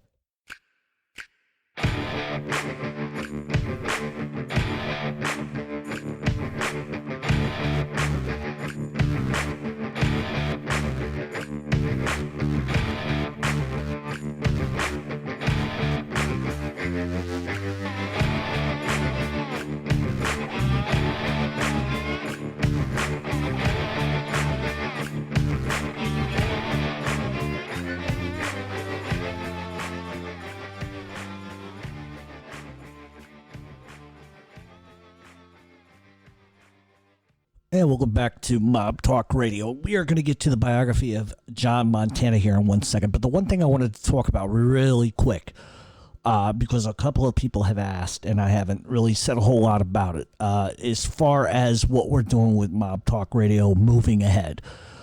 As it stands right now, I have 3 deals sort of in place that I can accept and take and move on, or I have another option that I can take that I'm not sure if I want to do. There will be some changes coming, and I know this has been going on since July, so I know everybody's fucking tired of hearing it, but oftentimes when you're talking to people about moving, a podcast, a radio show, whatever the case may be, to their format or to their company, there's a lot of things you have to discuss and sort of take into consideration. And that's one of the things that's been going on behind the scenes with me as far as this show goes. I have 2 offers on the table right now that I can take. And there's a third option that is sort of on the table, sort of off the table. And then there's a fourth option, essentially, that is probably going to be like the second decision I make. I'm obviously still talking to some people about some things, and I'm hoping by October that this is all sort of said and done and over with, and we can move forward on some sort of platform. I think universally the one thing that I want is to be on a bigger platform, obviously, and all of those decisions that I have to kind of make coming down the line are going to be on bigger platforms. But it comes down really to what benefits there are to each platform.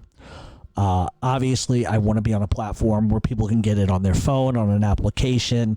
I know in certain instances, people in like the UK can't get my show for whatever reason. It's blocked in their country. So this is going to be at least universal so that everybody can partake and get involved. As far as the guests that I have coming on, I, probably realistically am going to do all 3 of those shows, but not release them until I'm on a new platform, because I think that's the right way to start a platform. And we're going to have some other things that are going to be sort of coming our way as far as that goes. So none of this is a matter of laziness on my part. A lot of this is just negotiating and talking about the bottom line. And the bottom line for me is never money. It's just about what offers me the best platform to compete with people that are doing what I'm doing. The difference, I think, between myself and them is between those that are doing this, other than George Anastasia and Dave Schratweiser. I have been at this longer than the other ones that have just sort of come into the spectrum of the genre. And the genre is moving in a certain direction, and I have to move in that direction the same way that they are. The difference is that I established a fan base. I don't like calling it that, but I've established a base over 3 years that these people didn't, and they quickly just jumped on the bandwagon of charging people money for bullshit. And that should not, anytime that money is the antithesis for what you're doing, you're going to put out a shitty product. And that's the whole point. And that's why for years I was just kind of like, no, I'm not going to charge, because that's not what I'm about.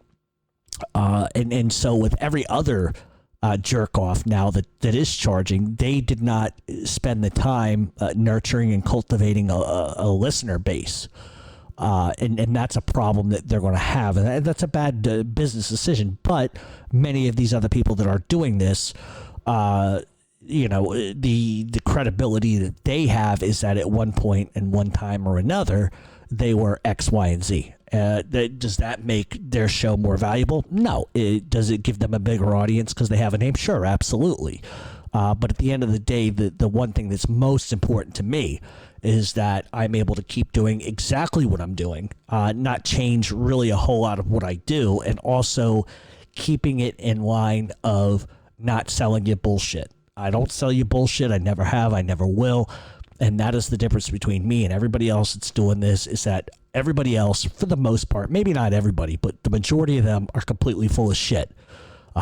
And they're taking your money because they have some notoriety, and the fact is they're not being honest with you. And I would have a hard time taking a dollar from anybody if I was selling them bullshit. And so once we figure out exactly which direction I'm going to go, there's one of three, I think, realistically, of where I'm going to end up. And I would love to talk more about the two different people that I am talking to. Both are huge, big time stuff, much bigger than the YouTube. So hopefully, come the end of this month, I'm going to make a decision on which way I'm going to go. If it works with one of the two companies, then that's fantastic. If it doesn't, and I go out on my own, then that's what I'll have to do. And that's just the way it is. But that's where we stand right now. The format of the show will change just a little bit, not tremendously. Same stuff, just a little bit different with some guests and some other stuff like that. So all that being said, that's what's going on with that. A lot of people have been asking. This stuff takes time. The right thing sometimes is not jumping on the first thing that comes across your desk or the second. Sometimes the third option is best. But it comes down to a couple of different things. And I think that between the two companies, I think they're both offering me something that is tremendous. I think they're both offering me something that's fair. But it's going to come down to, at the end of the day, to creativity. I don't want to be a big corporate guy. I don't want to be somebody who is a yes man. I don't want to be somebody who's going to be curtailed into doing things someone else's way. Some people may say I'm an idiot for not doing that, but the thing is that I just sort of live how I live. I do what I want to do. Some of the stuff that I say at times, will that have to be curbed? Yeah, probably a little bit. But like everything else in life, you sort of mature and you grow, and so some things will change, but one thing that will not, and this is my promise, is that I'm always going to tell you the truth. I'm always going to give you the facts. I'm always going to give you the inside track, and I'm always going to defend my friends.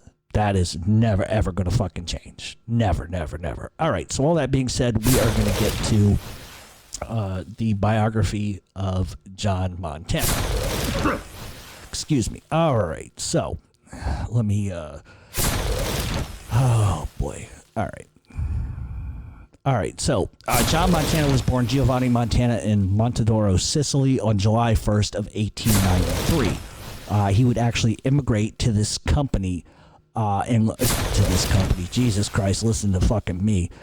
He immigrated to this country, landing in Buffalo, New York at the age of 13 in June of 1907.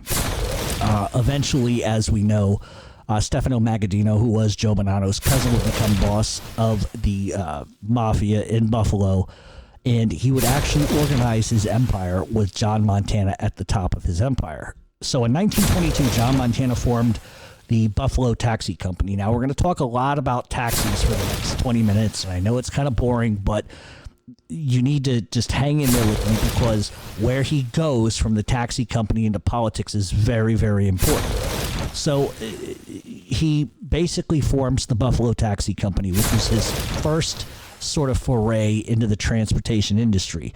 A few years later, he would buy and merge with the Yellow Cab Company in an effort to consolidate cars and call centers, as well as eliminate taxi competition. So the one thing Montana realizes is that if he's going to get into the transportation business, he not only has to form a good company, but he's also got to knock the fuck out of the other one so that there is no competition. So through political backing amongst leading Italians in the area, as well as prominent white Anglo-Saxon Protestant Buffalonians, Montana was given the Republican nod to run for the city's Common Council. So what you have right here is a guy who at the time is a consigliere of an organized crime family who is going to get into city council and politics. He first gets elected a representative from the Niagara district in 1927, then reelected again in 1929. For 4 years, Montana served the city of Buffalo on the council and saw major advances in an already booming city. While he was on the council, he was the chairman of the Housing and Slum Clearance Committee, which gave him and his mob guys a direct influence over where people lived, what reconstruction projects would be made, So, in other words, if he had somebody that owned a bunch of slums, he could ease certain laws, bend certain laws to keep them from having to pay, like, for major renovations and et cetera, if we're looking for an example. He also served as chairman of the Labor Relations and Compensation Committee, and it also, directly by him controlling that, allowed the mob to really influence and control the unions in the area. So while his role in the mob was never really made public during his time in office, this was a guy that had a lot of civic achievements. He not only was a civic leader, but he also was a consigliere of a crime family. And he also was the advisor to the mayor, which was big. When Mayor Schwab, who was the mayor at the time, got raided during Prohibition, and he also got indicted while sitting in as mayor, there was a lot of things going on, and having Montana on his side really helped a lot of those things sort of get pushed to the side. Montana was really, as far as civic duty, was fighting hard to create the first public buses in Buffalo.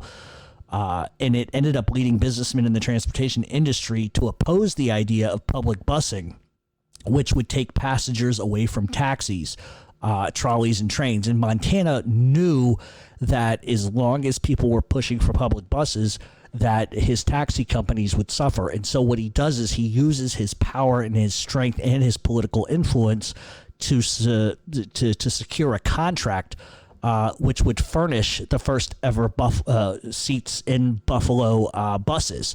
Like cushions, seats, and everything else that was needed on board of these buses, Montana would get the contract for. He realized that buses coming in would take away from some of his profits, so he monopolizes it to the extent, or takes advantage of it to the extent where he says, okay, you're going to bring in public transportation. I want to be the guy who's going to put in the seats, the steering wheel, and everything else. And that's what he does. And that's how he sort of gets his hand into everything else that is going on. And he ends up, out of doing that, creating the Montana Company, which was awarded the first bus furnishing contract in the city for public transportation. So not only does he recognize that to stay in business, he has to be able to sort of put himself in a bunch of different things. And also, while he was city councilman, Montana saw the opening of the Buffalo airport, and through his contacts was able to pass legislation regarding the opening of the Peace Bridge, which was Buffalo's international gateway into Canada. He oversaw a 2-year-long construction of the New York Central Station, which was a 17-floor combination office and terminal building over on the east side. He would pass legislation to build new city hall buildings. So major changes begin to come to Buffalo during his time as a political leader. And he would use his political allies and power to organize crime to keep himself off of the police radar. So in other words, he's doing his civic duty, but at the same time, all of these positive things he is actually doing is keeping him off the radar for being in organized crime, and it allows him to be put in a position to take control of the building and transportation boom in the city completely. An example would be, for instance, Montana's taxis. They were given a monster contract to be the sole cab operator in the new Central Terminal station, the station he also helped get green-lit. So not only does he help get the station built, but then he gets the huge contract for his cabs to be the sole operator out of that building. So there's 200 trains a day that were coming in and out of Buffalo, and Montana's taxis were the only ones allowed to pick up passengers that wanted to ride. Buffalo police, he would pay off to ticket any other cab companies that had the balls to show up and try to get fares in the city. So paying off the cops, ensured his taxis got all of the fares, and if anybody even encroached in his area, they got fucked. I mean, that's the reality of it. During a successful re-election season for Montana, the councilman was involved in a major business deal that left him the most powerful taxi tycoon in the area. It was June of 1929. Montana, who had previously bought the yellow taxi cab company, convinced Fred Van Dyke to give up his business. Now, a lot of people have said he put a gun on his face and told him he was out of business, but there was never really anything that really proved that was the fucking case. But at the time, Van Dyke was the largest cab competitor in Western New York. 8 years prior to that, Fred Van Dyke had bought the Charles W. Miller Transportation Company of Buffalo, which had been a family-owned business for 2 generations. It was Buffalo's first permanent transportation company. In 1929, Montana would merge his cabs with Van Dyke's, pulling together more than 200 cars with 60 call stations. Montana already owned a franchise Central Terminal, and he was in a good position to grow more powerful in an increasingly mobile city. Montana would inform city riders that while he now owned the second largest cab company in the state, he would also keep the fares the same as they were with the Yellow Cab Company, 50 cents for the first mile, 10 cents for the next 3 miles. And for years, taxi operators would complain that Montana maintained a monopoly on taxis in Buffalo, and some claimed that other smaller taxi companies in town were actually run by associates of Montana. And so the reason why Montana would do that is he wanted to avoid the anti-monopoly company laws. You could not have a sole proprietorship over everything in the city. And so what he would do is he would buy some of these smaller fringe taxi companies and let his friends run it, but ultimately he controlled everything. A lot of people in power in the city believed that Montana's cabs were corrupt. While working at a legitimate and successful business, Van Dyke drivers went to work for Montana transporting gambling machines and liquor. So he was not only using the monopoly system with the taxi cabs, but he was also using them to transport narcotics, to transport gambling stuff, to transport liquor, untaxed cigarettes, and etc. So while Montana made a killing during Prohibition, which is what enabled him to end up taking over all of these businesses, he was never linked, at least legally speaking, to bootlegging. He was a huge bootlegger. That's where he really got his beginning in the mafia. That's really where he got all of his money from in the beginning. And it's worth noting that the Magaddino crime family organized the production and distribution of illegal alcohol across Western New York and Southern Ontario. So when Prohibition ended in the early 1930s, Montana moved in, and he legally purchased the breweries to supply the now legal alcohol industry, which was dominated obviously by the mob and their distribution connections in German, Polish, Irish, and African American neighborhoods in the region. So one of the things that Montana did early on was not only was he bootlegging, but then once it became legitimate, once Prohibition ends, he buys up all the fucking bars, all the distributorships. So now he controls everything in the city alcohol-wise. In 1933, he creates the Empire State Brewing Corporation, which was located in Olean, New York. And on paper, his business partners were the Magaddino brothers from the Falls. And so back in 1854, just to show you the kind of power that he had, the Olean Brewery was owned by the Dodderwyck family, and it had remained a family business until Montana sort of, once again forces them out. You're out of business. That's the end of it. So while he was still catering to the German market in the Dodderwyck Beverage Company, he allegedly makes, illegal. Okay, let me rephrase this. One of the things that he did early on, and I probably should have prefaced this, was when he forced the Dodderwyck family out, what he did was he used that beverage company to make illegal alcohol during Prohibition. So if we go back to Dutch Schultz and everything that they did back in those days, not only was he exporting booze, but he forced a guy out who owned a brewery, and at the time the only places allowed to manufacture alcohol was like for medicinal purposes, et cetera, et cetera. So one of the things that he did was he pushed Dodderwyck out and took over the brewery, and he ended up basically making illegal alcohol during Prohibition, which, brought the Magaddino crime family a ton of fucking money. I mean, a ton. The brewery sold Old Dominion Ale and Old Munich beer. And then once the prohibition kind of comes around, once prohibition ends, Magaddino and Montana remain control of everything alcohol-wise, like I said earlier. And they used their power to control the Power City Distributing Company, which what they did was they basically sold booze to local taverns and restaurants.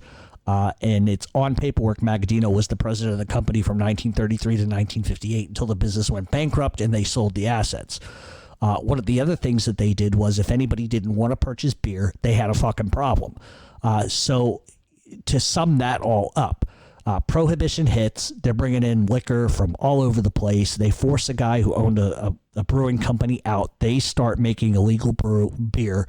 They're making a killing on that. Then when prohibition ends, they control the influx and outflux of all of liquor in the state and booze in the state. Now they're forcing every bar, every fucking pub, tavern, whatever the fuck you want to call it. Nobody has any other choice but to deal with him. It was a multi-million-dollar business. So after the brewery changed ownership in 1940, John Montana remained sort of an active entrepreneur in Western New York's brewing industry. He became the director of the Frontier Liquor Corporation, which means he took over another fucking corporation that dealt with booze. And then he ends up going into a business partnership with Stefano Magaddino's son Peter in the Buffalo Beverage Company. And that company was formerly owned by the mayor, Frank Schwab, before Prohibition had been enacted.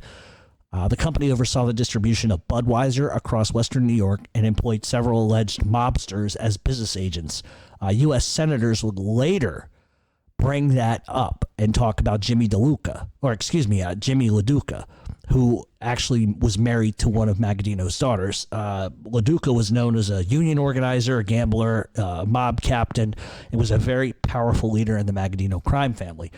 And those links to Montana would later lead to some serious fucking problems. But in 1931, Stefano Magaddino ends up taking John Montana to Chicago. And the reason why he does this, and we've talked about this before on the show, was that this was going to be the meeting mainly where Luciano was going to start to enact some of his ideas about how organized crime should be run. Now, keep in mind, this was still while Salvatore Maranzano, this was a couple of months before Maranzano was killed.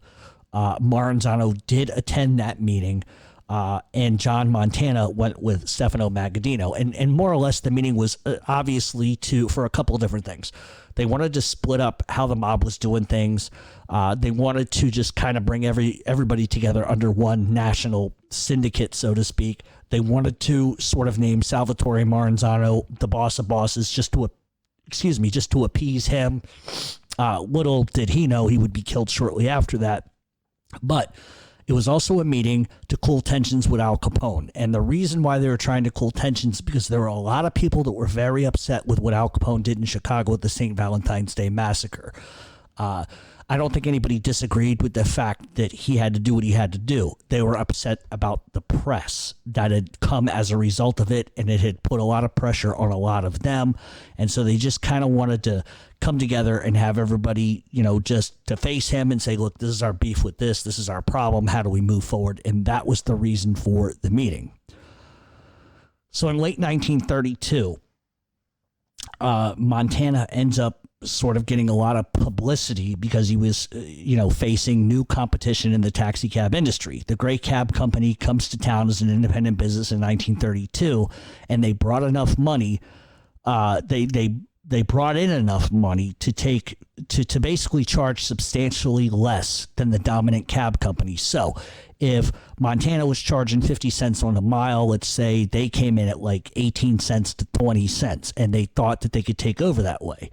And at the time, the Van Dyke Taxi Company also lowered their prices to meet the new competition.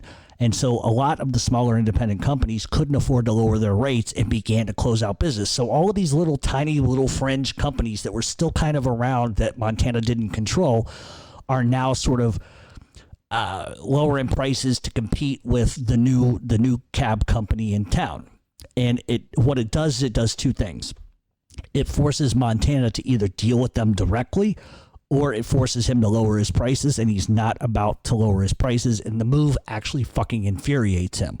So while most companies saw the lowered rates sort of as a death blow to their business, Montana sees it as an opportunity to freeze out the competition and eliminate rivals. So in September of 32, the Association of Taxi Cab Owners and Operators in Buffalo, New York, asked the Common Council to combat new taxi companies and make fares standard across the board.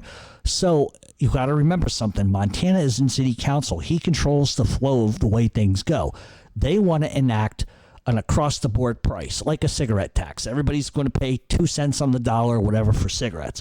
In this particular case, people come forward and say to the city council, we want a flat tax for cabs. That way everybody can make money, et cetera, et cetera, et cetera.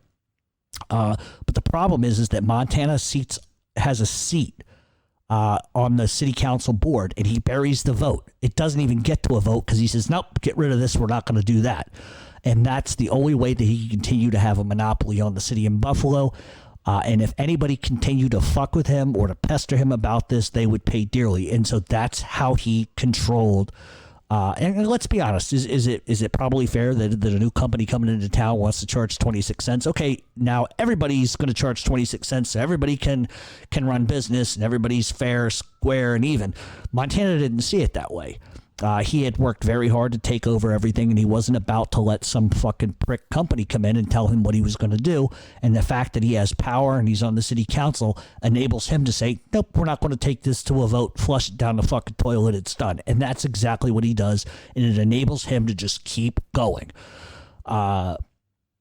So what ends up happening as a result of that, with the gray cab company coming into town, a lot of these little fringe, smaller companies basically have to shut their doors because they cannot compete and they can't make any money. And so a lot of these companies go out of business, and Montana was smart enough to see, okay, I know what I need to do here. And so what he would do to combat against gray cab company was he would force a labor strike. And at the same time he would force them to labor strike, he would say, here's what we're going to do. I'm going to pay you this much money under the table, and you're going to strike. And when you strike, you're going to strike because you're going to say that we demand higher wages. And by doing that, it would offset the lowball wages that the great company was offering to its employees. And that's what kept them in business. And so by forcing them to strike and then paying them money on top of it, they become beholden to Montana.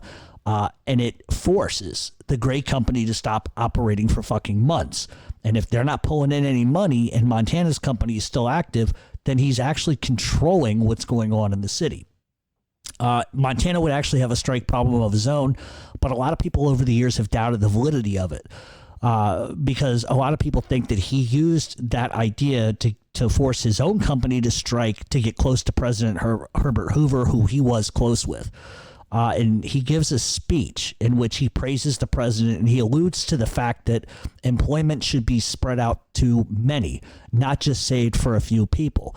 And after that, the strike ends, and not only does he go back to business, but now he's got the ear of a president. And so he manipulated the president at the time. He manipulated the way the workforce was going, and just to show that he was sort of on the up and up of labor strikes happening to everybody, suddenly it happened to him. And that was just another way to manipulate what was going on. All right, so there is a little bit of something that does happen. In 1935, the state senate was considering the Bookill-Canny Act. And basically, the act was stating that all cabs in the city with a large amount of taxis would be publicly run by the city's service departments. Only in Buffalo and New York City were large enough to be affected by this bill.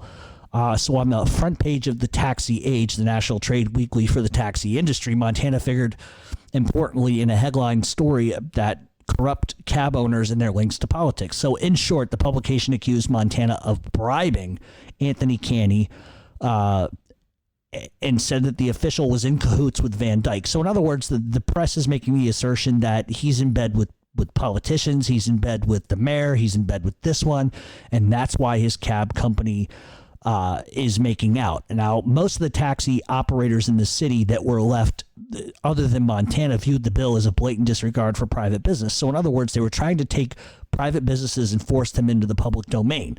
And Montana, who at the time who was the largest cab owner of the state, viewed it pretty much with open arms and actually helped write it. His tie to the city service, his ties to the city streets department, and the entire city council meant he could control even more in the taxi industry through a seat in city government, as opposed to the seat behind a desk of Van Dyke.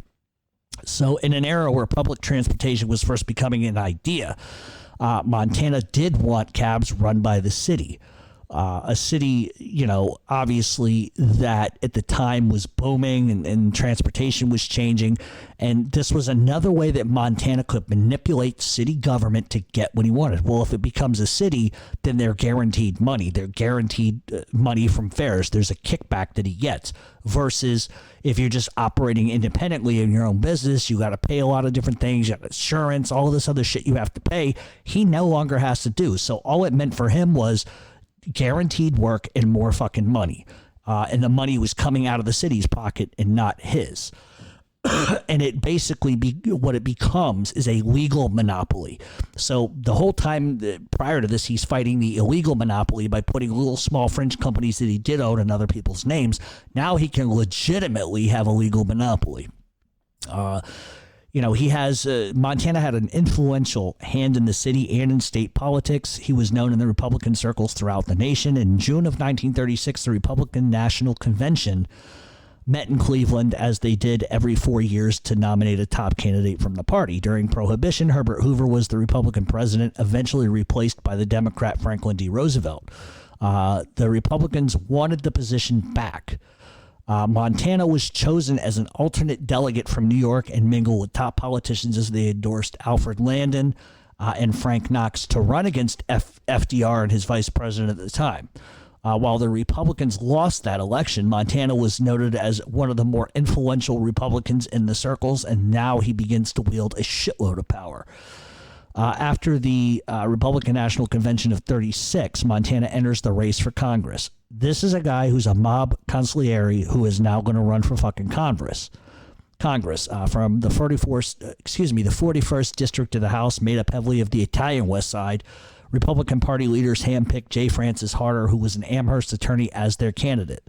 While many people opposed Harder because he didn't even live in the 41st District, and he didn't even live in the city of Buffalo altogether. So this is a guy that's running for a district he doesn't live in an area he doesn't even live in.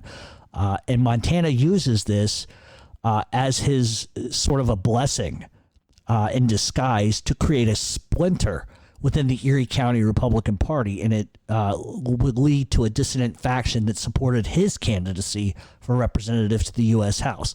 So he knew he needed to start some shit, and this is the way that he did it.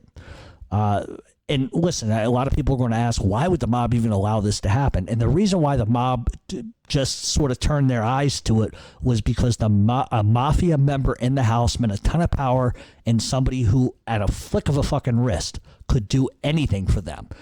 Sort of what they thought that they had in John F. Kennedy before he shit the fucking bed. All right, so on August 14th of 1938, Montana would campaign before Society SS Del Ponte from the Upper Terrace on Buffalo West Side.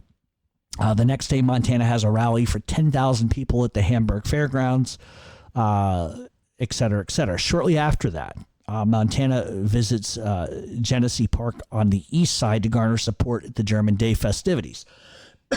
His biggest backers came from Charles Giambroni, and Dr. Marietta Catalano, and she was the first woman doctor to graduate from the University of Buffalo and was also the older sister of attorney Michael Catalano, later a Supreme Court justice. Both were members of the Republican State Committee. State Assemblyman Frank Gugino also backed Montana's run for Congress. Peter F. Fiorella, who was the head of the Federation of Italian Societies, would go to a lot of the Italian organizations in the Italian community, asking them to vote for John Montana. So he's using the Italian vote to try to get in.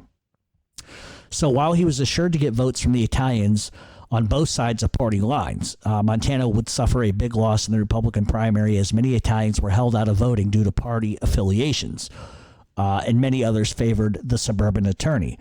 Montana believed that he had infiltrated government just enough and was still known as a very powerful person in Republican circles. So he didn't mind losing. It just gave him more power in certain circles. Shortly after that primary loss in 1938, Montana was named as a delegate to the state's constitutional convention. And Montana would end up working with the most powerful politicians New York had. And he would offer to revise the state's set of laws. In all, the state's Constitution Convention in November 1938 saw 10 amendments made to the state's constitution, and this is going to be very important. Montana witnessed firsthand all 10 and even had a role in debating some of these amendments to laws. This was also the first New York State Constitutional Convention where women were given a vote, by the way. All right, so the laws, and this is very important because let's take this all into consideration here. This is a mob consigliere, made all his money illegally, owns everything in the city. Really, he looks more like a Boston Magaddino, to be honest with you, but he gets into politics, and I don't think he does it because he wants the fucking seat. He does it because he knows it's a way to manipulate the bottom line. So when he gets involved in these 10 amendments in New York City are huge. He would help co-write some of these laws too, such as due process, the powers of juries and grand juries, double jeopardy laws, religious freedom, and the eminent domain were added to those. So it's no secret that some of these amendments that he co-authored would help organized crime down the line. November 8th of 1938, a line was added to the state's constitution saying that all citizens have a right to be secure in their persons, houses, papers, and effects against any unreasonable searches and seizures. You got to have a warrant. This amendment stated the police would need to be supported by oath or affirmation to secure a warrant of probable cause against specific items they wanted to search. So if they believe you got a fucking dildo in your house and they want to search, they have to have probable cause to know that it's there. Prior to that, they could do whatever the fuck they wanted. Another law that would help the mafia regarding labor regulations and rights. Employees shall have the right to organize, to bargain collectively through representatives of their own choosing, meaning that you could choose to be represented by any fucking union that you want. This simply enabled him to control the fucking unions, which is what he did. The amendments that they added were powerful, and not 25 years later, authorities would have to release mob boss Stefano Magaddino after he was implicated in over 1,000 hours of recorded footage that was thrown out of court because a judge never approved the wiretaps before they were installed. So there you go. Not only has he been valuable in the sense of bringing in a fuckload of money to the mafia, now he's controlling the laws, and the laws, listen, are firm and just. These are the laws we go by today. And many other states have adopted those same sort of laws about search and seizure and et cetera. So this is a guy that not only has changed the landscape money-wise, he's changed the landscape politically, and he's changed the landscape as far as what the federal fucking government could do to people. And obviously the mob stood firmly behind the rules of illegal searches and seizures. But while they needed, while they needed the mafia in general, especially the Magaddino crime family, while they needed lower echelon racketeers and brutal guys that would kill people to carry out the day-to-day activities of the mob, Montana had a firm place in high society, which enabled him to amend policies and give more opportunities for organized crime to somewhat be legitimate, at least it's on its face. So the first time Montana gets sort of a little bit of juice and a little bit of trouble is that he was seen with gangsters. And it was a wedding of John's nephew, Charles Montana, who married Stefano Magaddino's oldest daughter, Josephine, at a lavish celebration down in downtown Buffalo. The Statler Hotel was the location. It was decked out more lavishly than Buckingham Palace. The guests of honor were 100 thugs from all over the country, and for each one, there were 2 federal agents and detectives casing the crowd. Frank Costello was there. I mean, the who's who of the mafia was there, and the last time that would be the last time that Frank Costello ever fucking was seen in public with anybody in the mafia ever again. Montana would hold court in the best suit in the hotel, and he ended up going down to the lobby. All the underlings would bow and shake his hand and kiss him on his cheek. And the press saw that. And what they ended up doing was seizing on that information. It was the first time that Montana was mentioned as a mafia member or cavorting with gangsters. Montana's national stature in the mafia was complemented by his national reputation amongst Republican Party leaders. Montana's business was a huge success. It brought tremendous legitimate revenue and resources into the mob circle. And it also provided the mafia secure outlets to turn illegal cash into legal income through money laundering. That was his big thing, is that he was able to use all these sub companies to bring in, illegal funding to bury it. And that's what he did. A lot of Montana's business opportunities that came across his desk only came because people were terrified of him. People respected him. People knew that he had political power. Short of that, he doesn't have those things. A lot of guys aren't going to bend over and take it, and they did because of his power. In 1943, he served as chairman of the Zoning Board of Appeals in the city. So whenever there was a dispute in zoning, Montana's decisions would carry pretty much all of the weight. And obviously, his cronies had a direct line to him. And this way, they were able to control zoning permits to build. And all he did was use it as another reference to help out his friends in organized crime. In August of 1944, independent taxicab owners organized and approached Mayor Joseph Kelly for help against the monopolizing Montana taxis. People got sick of it. They realized he had a monopoly, and they wanted it taken care of. The Van Dyke Taxi Cab Company had been turned into a huge network of companies dominating the area with subsidiaries like Van Dyke Transfer Corp., Van Dyke Taxi and Transfer Company, the Van Dyke Baggage Corporation, the Van Dyke Airport Transportation Company. And all of those were created when flights became more and more popular coming into the Buffalo area. Montana Motors was also supplied the cars for the taxi empire.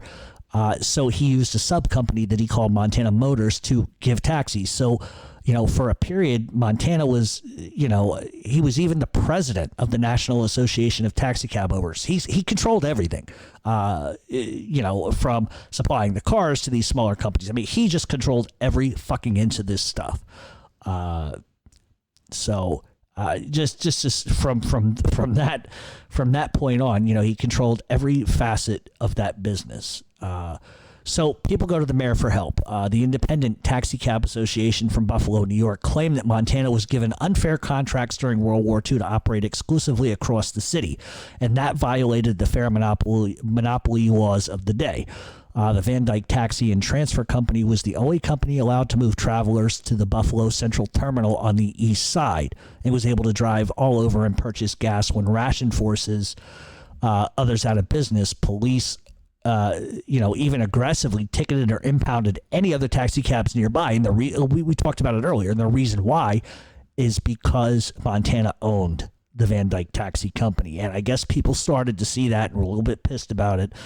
And the president of the Independent Cab Association, Thomas Caverly, created a publicity battle against Montana through the newspapers. One of the things he said was, "I fail to see why the city of Buffalo should be paying the salaries of its police department to assist the New York Central and to protect their contact with the their contract with the Van Dyke Transfer Company." Obviously, Caverly did not realize that Montana was the owner of that. I think had that been the choice, or if he had known that at the time, he probably would have shut his fucking mouth pretty quick.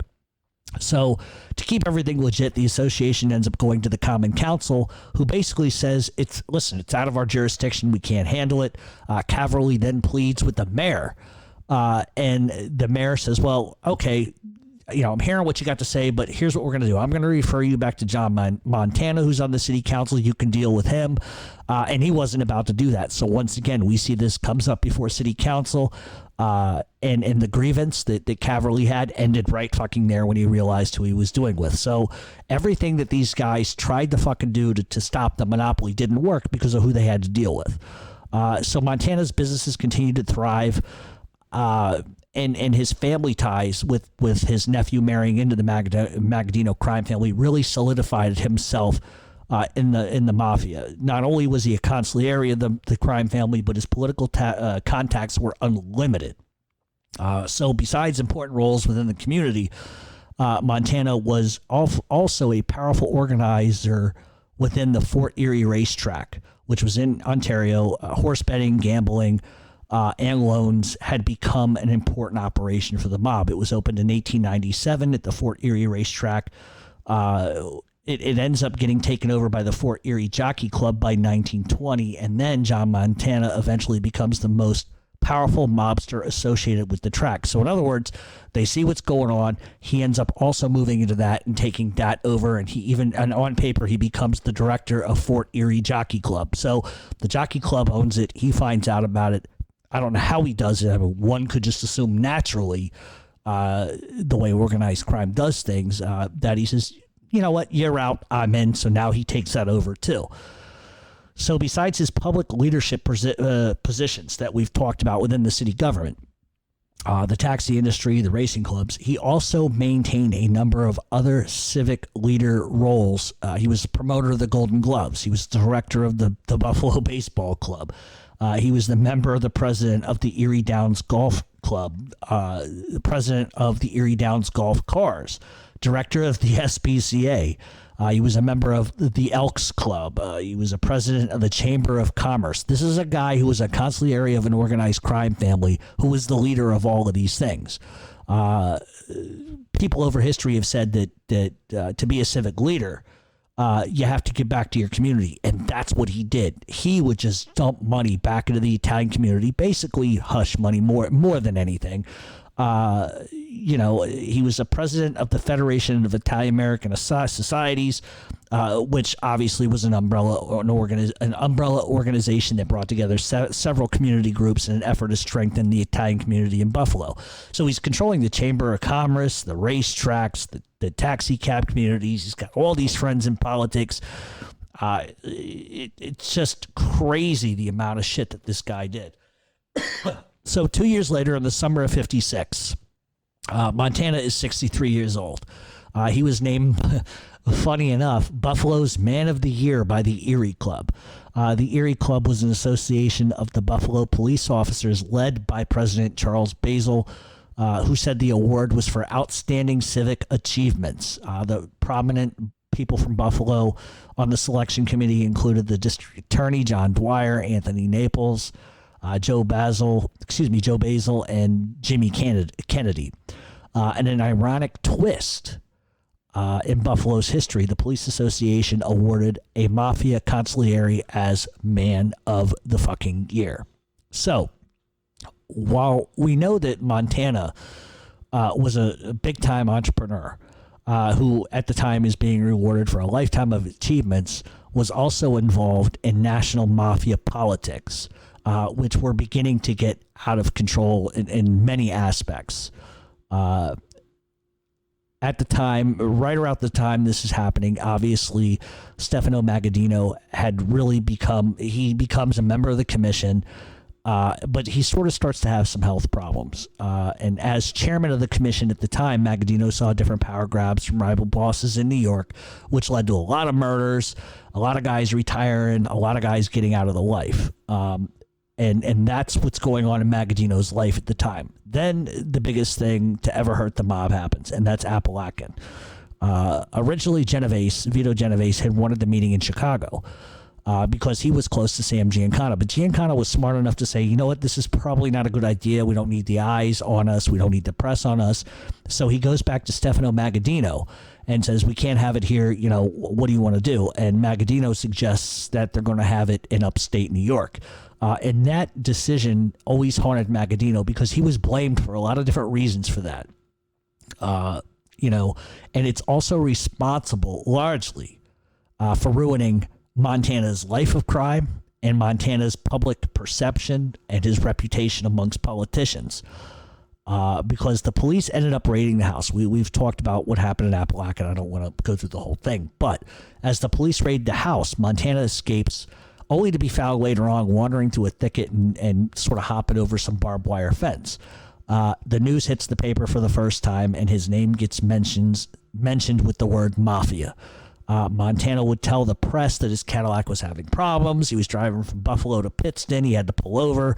And that was story number one. And then what ended up happening to him is the police get involved. And I think it was about a month later, he ends up getting interrogated by investigators. And he tells sort of a different story. He explained again, listen, I'm driving from Buffalo to Pittston. Me and Antonio Magaddino were together, and the brakes on the Cadillac went near Utica. So me and him went to Joe Barbara's house because he knew how to fix cars.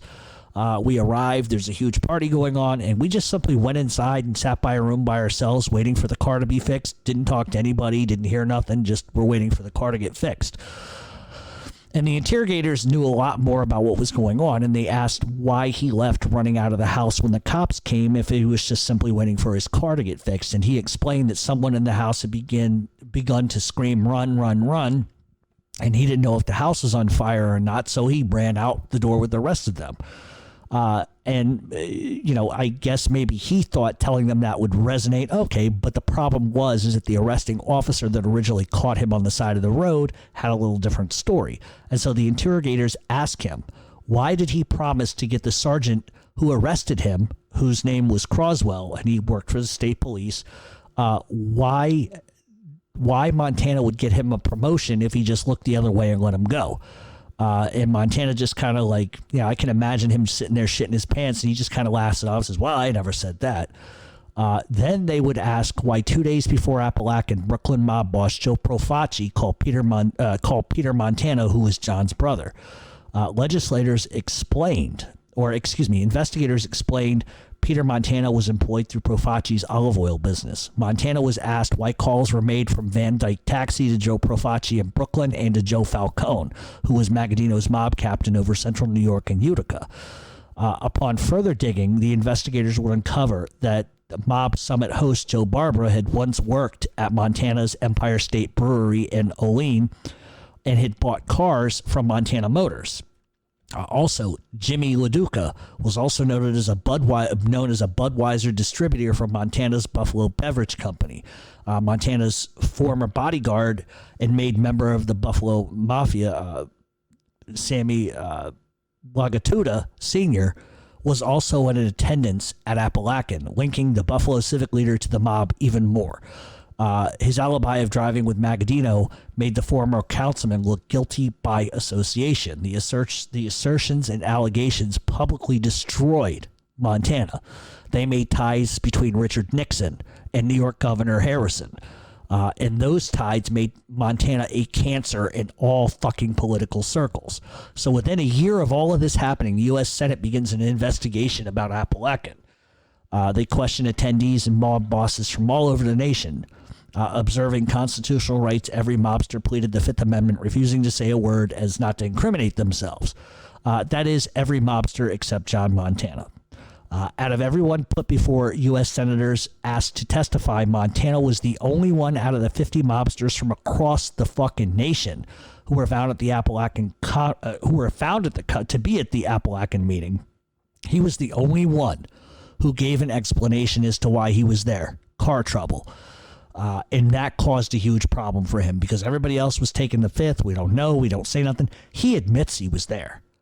And that really creates a lot of problems for him. The car explanation aside is a bad fucking example. I mean, he shouldn't have fucking said anything. But what ends up happening is Congress talked about his civic roles, the business things that he did, and people are starting to whisper. They talked about his seat on the Common Council, his role as chairman of both the Housing and Slum Clearance Committee, the Labor Relations Compensation Committee. The investigators even began to ask about his Man of the Year award. Senators showed that the Buffalo Beverage Corporation was a front for John Montana and his nephew Charles, a front for Jimmy LaDuca and Antonio and Peter Magaddino. So they're connecting all the fucking dots. Montana then is accused of trying to bribe State Trooper Croswell, who arrested him while climbing a fence. So he went from relatively unknown, other than being in civic circles, to being like persona non grata very fucking quick and a number one target. Senator Bobby Kennedy, that little slime bag fuck, would ask Montana about his association with Paul Palmieri, who was a Castellamare gangster from Niagara Falls who moved to New Jersey. He said Palmieri had been arrested in Brooklyn, Chicago, Springfield, and the Falls, Manhattan, Buffalo, and Lockport. Palmieri had also been a witness in the slaying of another New Jersey mob boss who made his bones during Prohibition in Buffalo, and that gangster was Willie Moretti. Bobby Kennedy then showed Montana a picture of himself standing with Paul Palmieri. So while Montana claimed that, I just took this picture with him at a political meeting, Kennedy would go on to unveil that the photo was taken at the Del Golfo Society in 1939, further making Montana look really fucking bad publicly. Releasing most of the questions and answers to the public, which they didn't do for everybody else. And this was that little shitbag Kennedy's way of sort of making them look like putting a black mark, a black eye on somebody publicly. U.S. senators would then continue to make a mockery of John Montana's answers and denounced him and his influential role in Buffalo by basically saying he's a con artist, he's a thug, he's a gangster. And this was it was sort of like the whitewashing that they did the McCarthy hearings back in the day in Hollywood, how everybody was a fucking communist and all this kind of shit. This was the way that the Senate dealt with people like Montana. Okay, you're lying. We know you're lying. So now we're going to publicly fucking embarrass you. What further happens is senators begin to really question Montana. They ask him about calls to Profaci in Brooklyn, to Magaddino in the Falls. And one thing that Montana says, which is a big fucking mistake, is I wish the telephone had been tapped.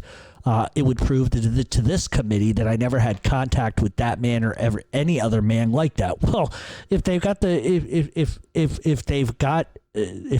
know that there were calls made, why would you admit to even talking to people?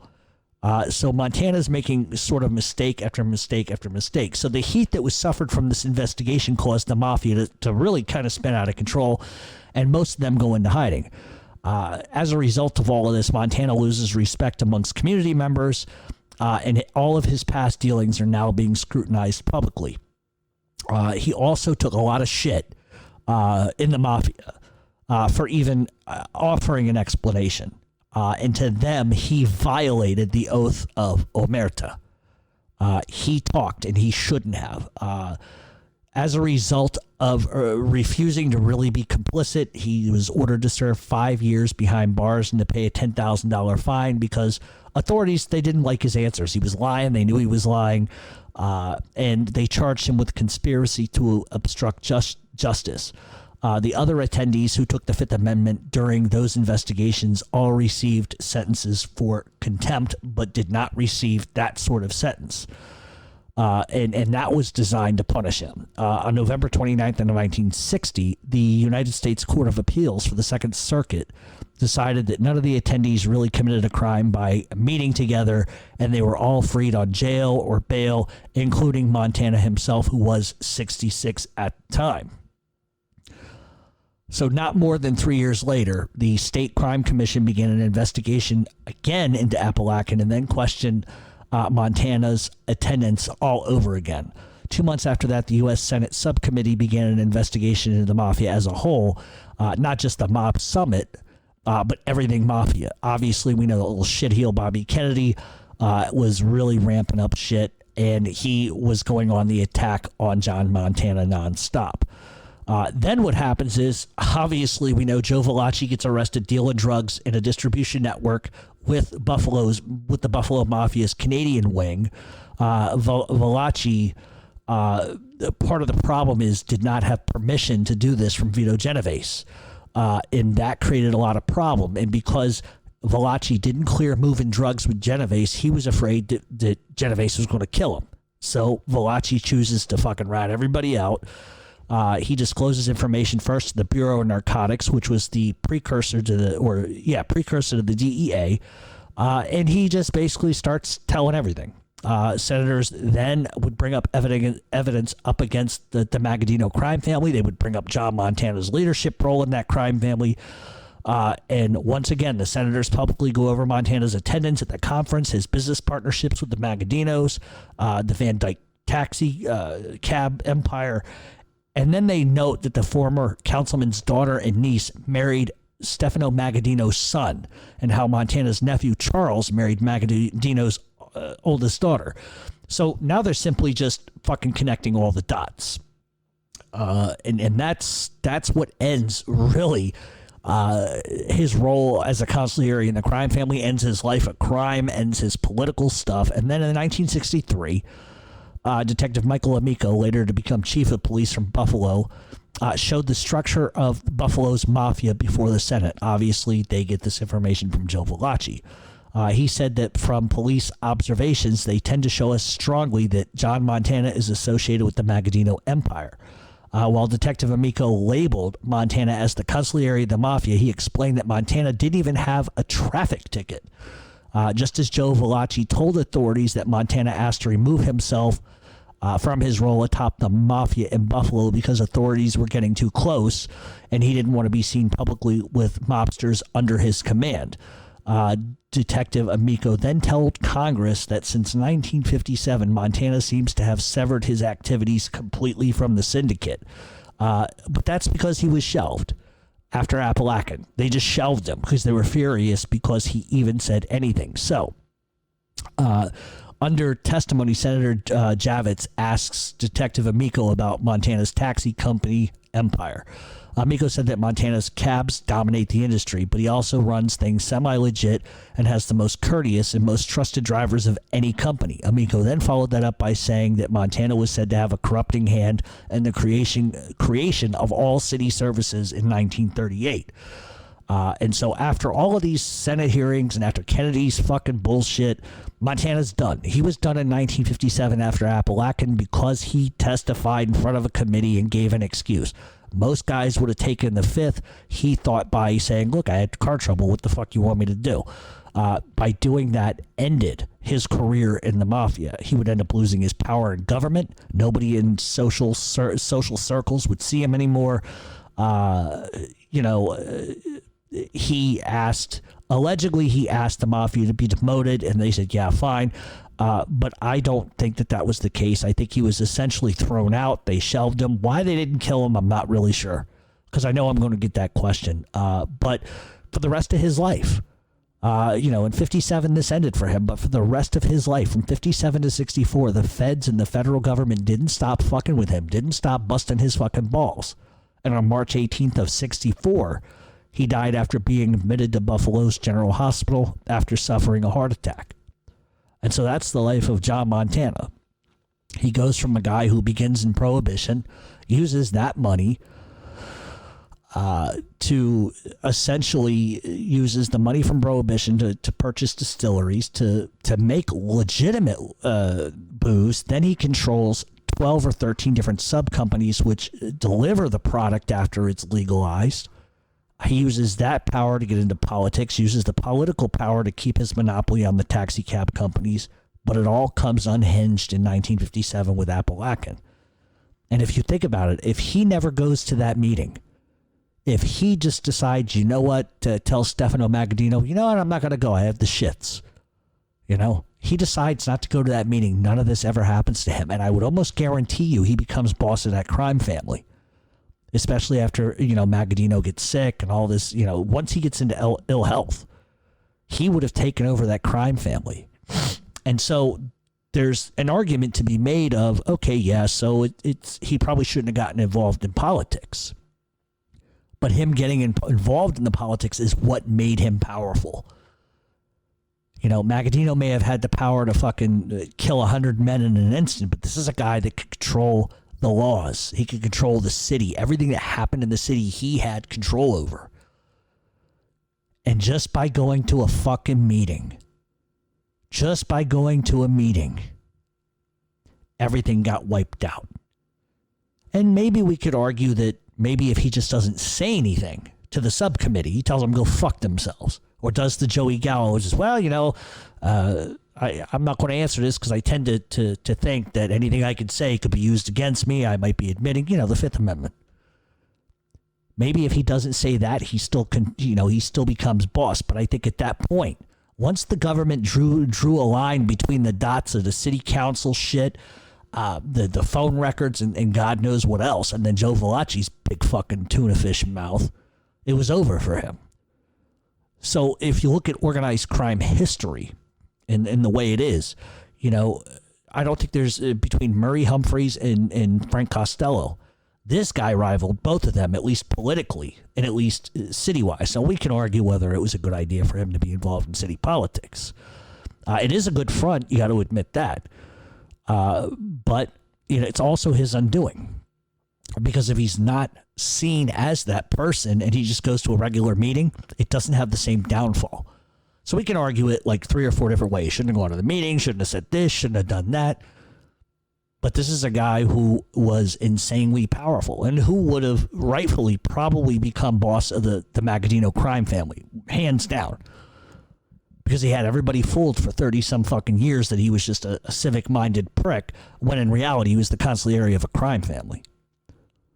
So, if you've never heard of him before, you did now. And that's the thing. Like my buddy told me today, if you have never heard of the guy, then that means he did something right. But it's also, you know, Montana's not going to get the accolades that Gotti and all these other big name fuckers get. And the reality, too, is that when you take the name Gotti, for example, and you put it up against some of these other guys, ain't no difference. I mean, you can't even compare the two because these other guys were powerful people. And so that's it. All right, so here's what we're going to do. So next week, we're going to come back with an all-new show, talk about a different person in a biography.